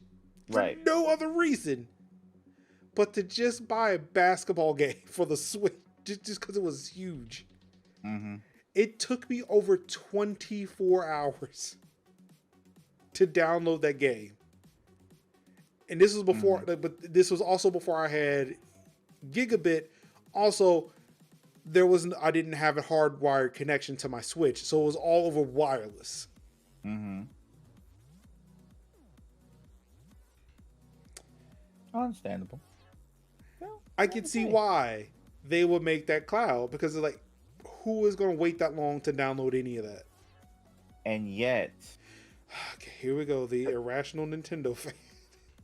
What do you mean the irrational? Not you. I'm saying the irrational Nintendo fan will wait. Yeah, they will wait to download fucking the Kingdom Hearts. Because that's what I'm saying. Like, bro, if you're literally downloading games, you're gonna wait for the games to download anyway. I mean, it bees what it bees. This is why you buy an Xbox Series S, which according to Kev is cheaper to own than this Nintendo Switch. Again, oh yeah, I don't see it, but I mean, you don't got to see it, but you gotta hear it. Okay, I will never when I say that the Nintendo Switch, no, you started this. You opened up that can of worms. I said that the only thing that you would have to buy for the Series S is a hard drive, and that's it. A hard drive and Game Pass. That's it. With a Switch, you gotta get. I think I still have that note. Right. Wait, no, I've sent you the video. I did at least send you the copy of the video that I shot. Mm-hmm. With that has that breakdown. I gotta disagree. Look, I did the math. Again, the math is there. Again, you can disagree. Again, you can disagree. Again, you can disagree. Again, you can disagree. Again, you can disagree. Again, you can't disagree. But that shit don't mean nothing to me. That math don't mean nothing to me. That's the hill I'm gonna die on, and that's what I'm gonna say. Now, you want to have a conversation? You want to have an argument about it? Cool, we'll debate on it.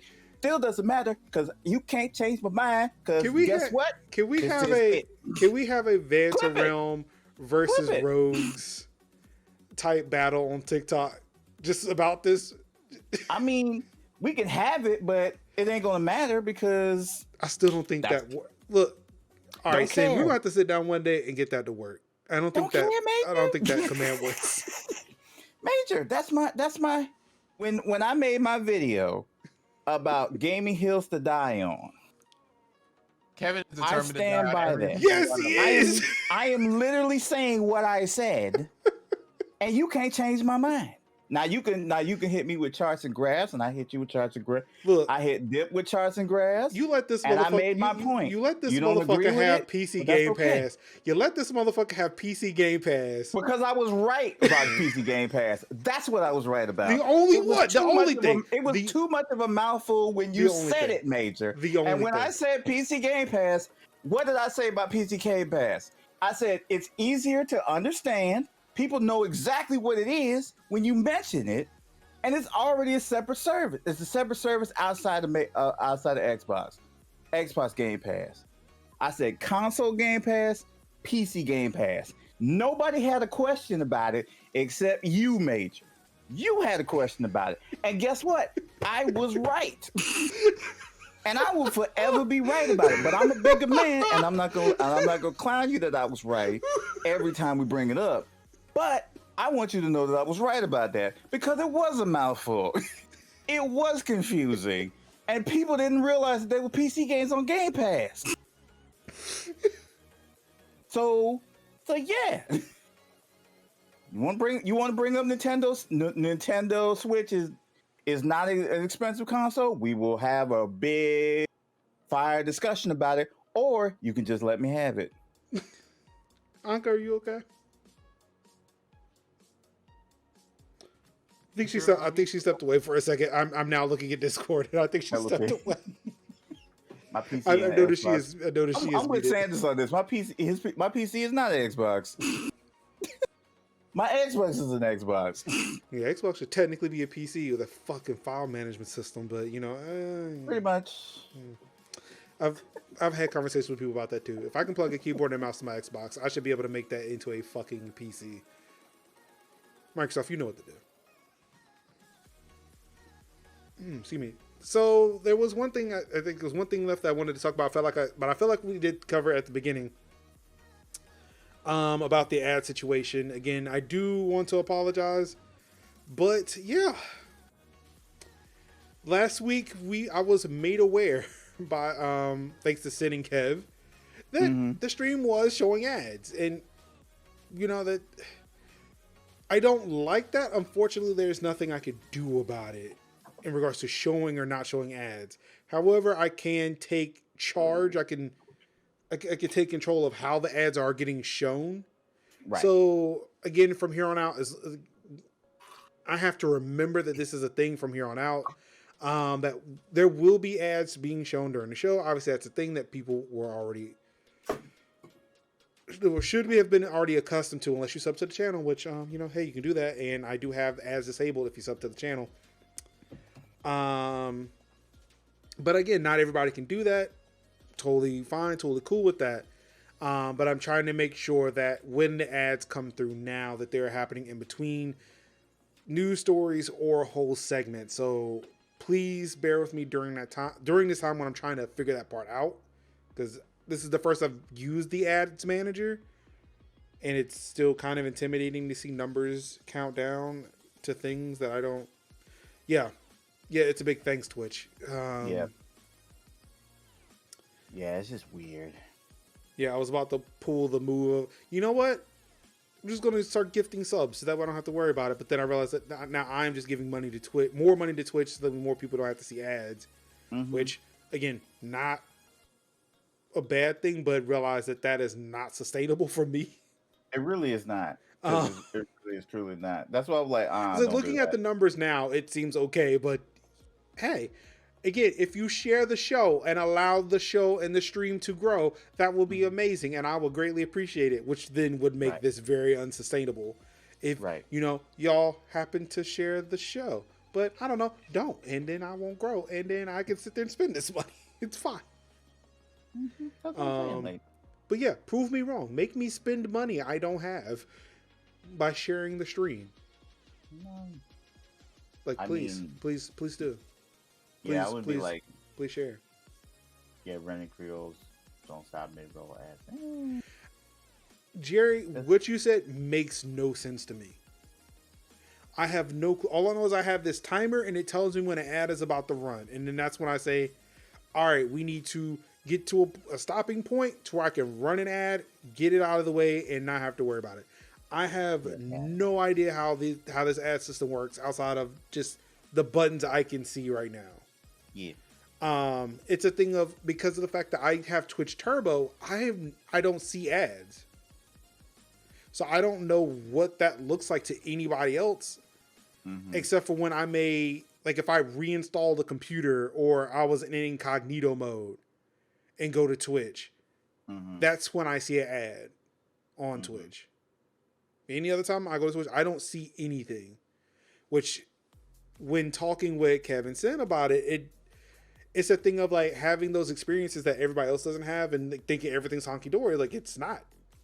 Like, my eyes open and said, wait, it's actually worse than I thought, because I don't see the ads. I don't think about it because I don't see them.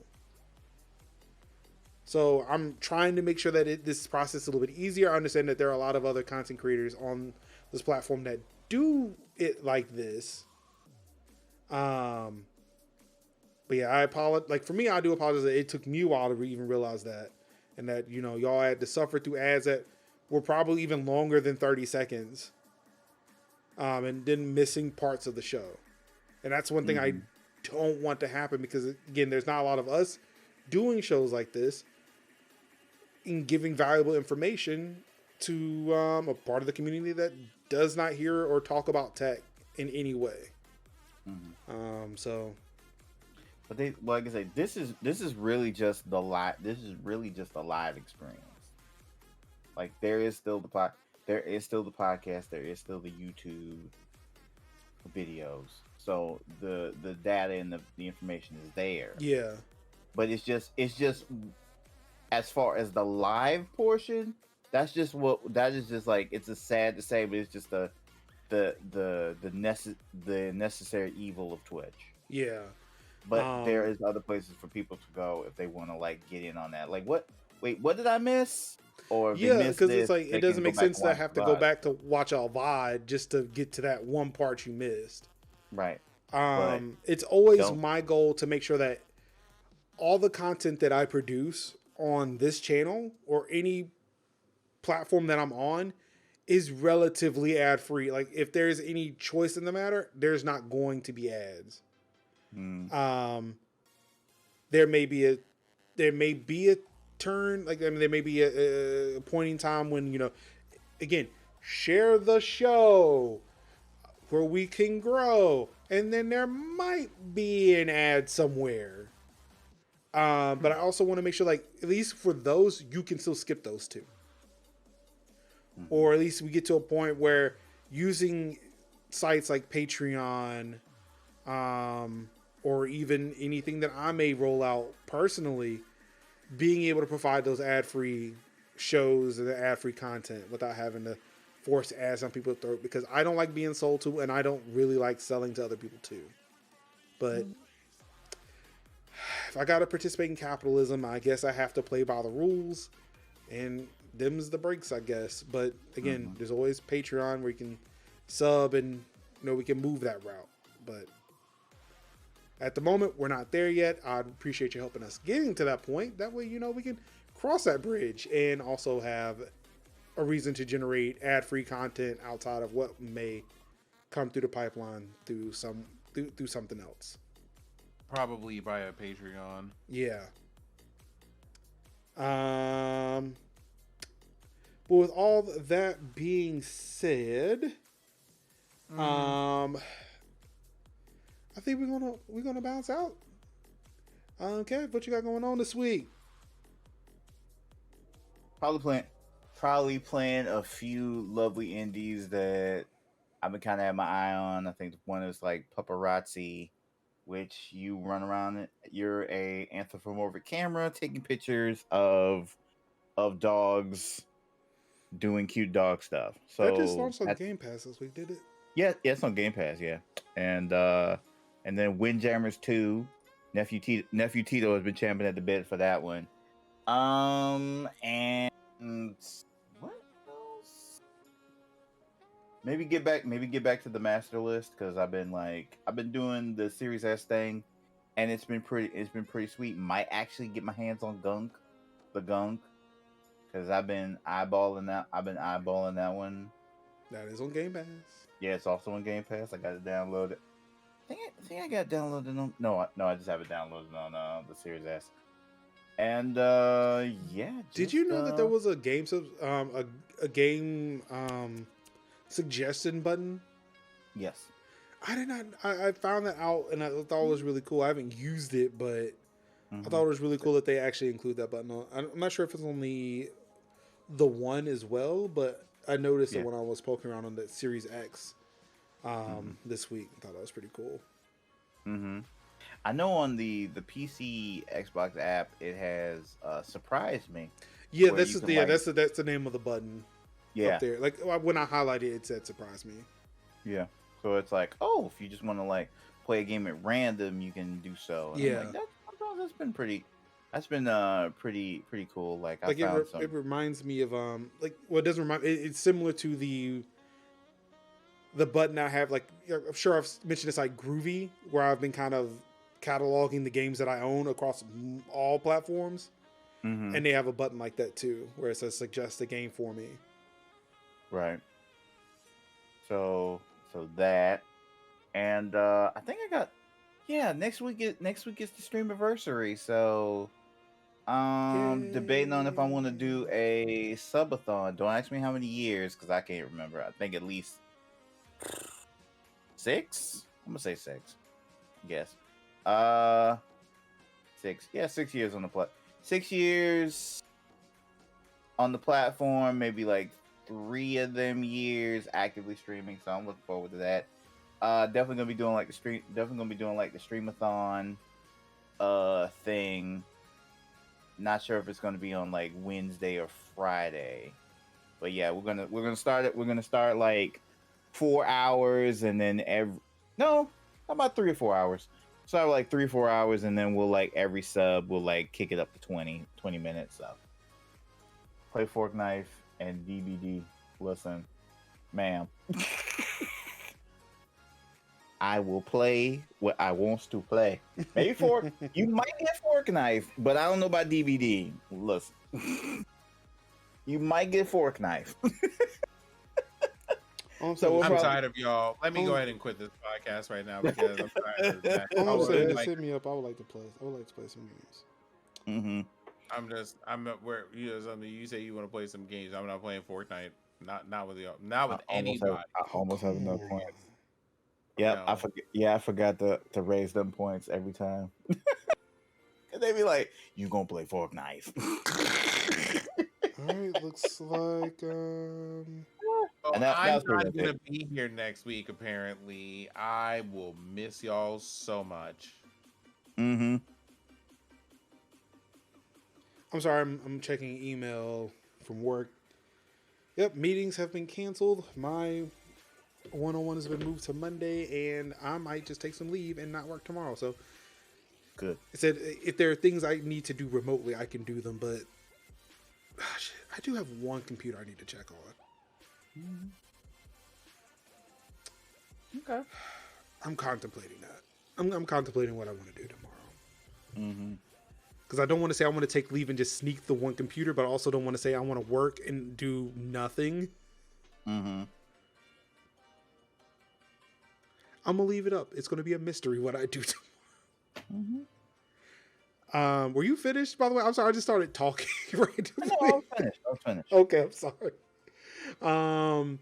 But yeah, outside of the snow day that's expected tomorrow and Saturday, I have things to do. I'm gonna check my notes here because I think I hinted at it slightly to you all before we went live. I have something that's happening on the 25th over on YouTube. I would really appreciate it if y'all went over there and took a look at it when it drops. I will definitely let you all know. Something is dropping on the 25th. Really excited about it. I actually got some more information. It was something I was missing. It is now here so that way I can actually do the things I wanted to do, which means there are probably 2 videos dropping on the 25th. So yeah, I might take that I might take that personal day so I can play around with it a little bit. So yeah, on the 25th, definitely check out youtube.com/Major Linux. There's at least one video dropping, maybe two. Let's see what else we got going on. I don't know. Nothing really. Look, I'm gonna put out here. Like I mentioned before about this channel, I need to be better at communicating this. Again, this show would not be here if it wasn't for the people who are coming in, viewing, consuming the content along with the host of this amazing show.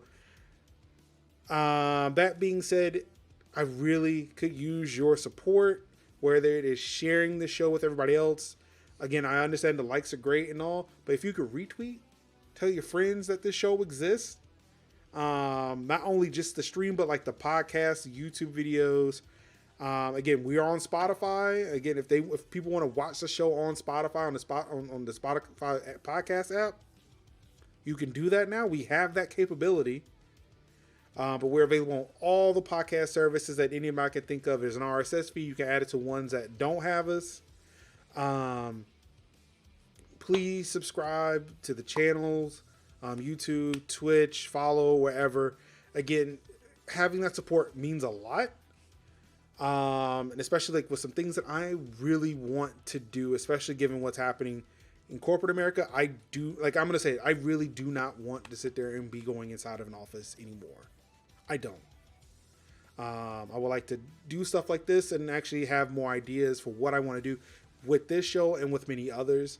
But I can't do that if I'm working a 9 to 5. It makes these shows 3+ hours long. And as much as I would love to sit here and talk about tech, these motherfuckers got lives. Y'all got lives. We can't be here all damn day.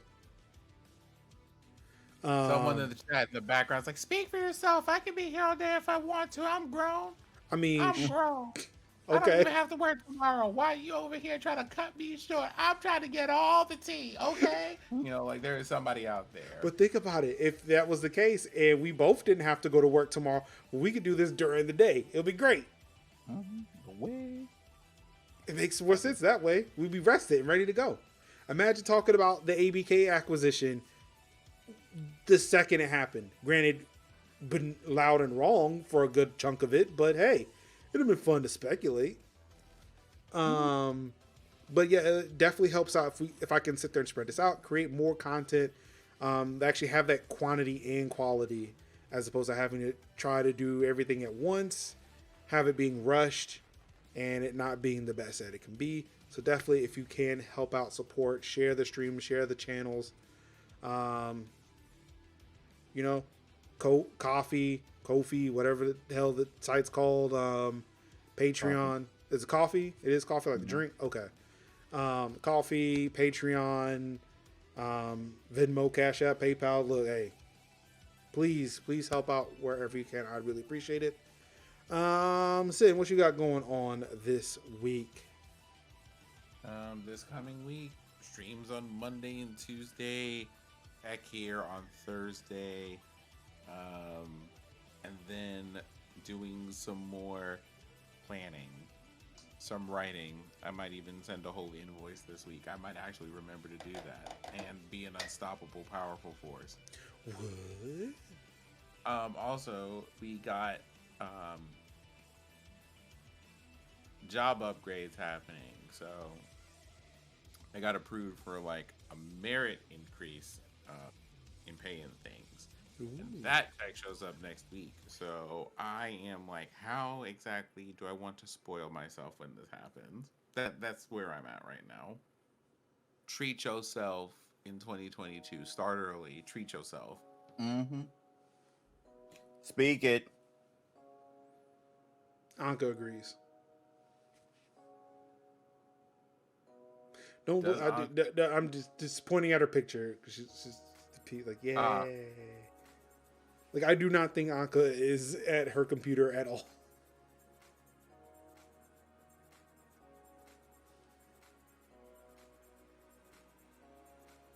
Which if she is resting, I go forth. Yeah, I think just tuck it out, let her do it. Again, this is why I say, let's spread this out. That way we ain't gotta be here all damn night. Then she can go and play Halo at 11 o'clock like she said she was gonna do at one point. It's like she's playing anything but Animal Crossing and BDO. Get out of here. Oh no, she went back to Halo for a bit. I saw her. I seen her. Not clocked. Look, we share. She invited me to a Discord server where I was playing with some Halo folks, and I seen her in the middle of the day when I'm working. She over there playing Halo. Just a little jealous. I was a little jealous. We exposed people. Okay. Well, on that bombshell, before I dig a deeper hole for myself on this one, thank you all for tuning into another episode of Tech Talk Thursdays for January 20th, 2022. On behalf of Idios and Anka, the GOAT, Kevin Sinziak in the building. Thank y'all so much. Of course, y'all could have been anywhere in the world watching any stream in the world. You could have been reading the tech, gaming, and streaming nugs yourself, but you said, nah. I'll bring the ranch, you bring. So, look, I'll bring the ranch. Tech Talk Thursdays will bring the nugs.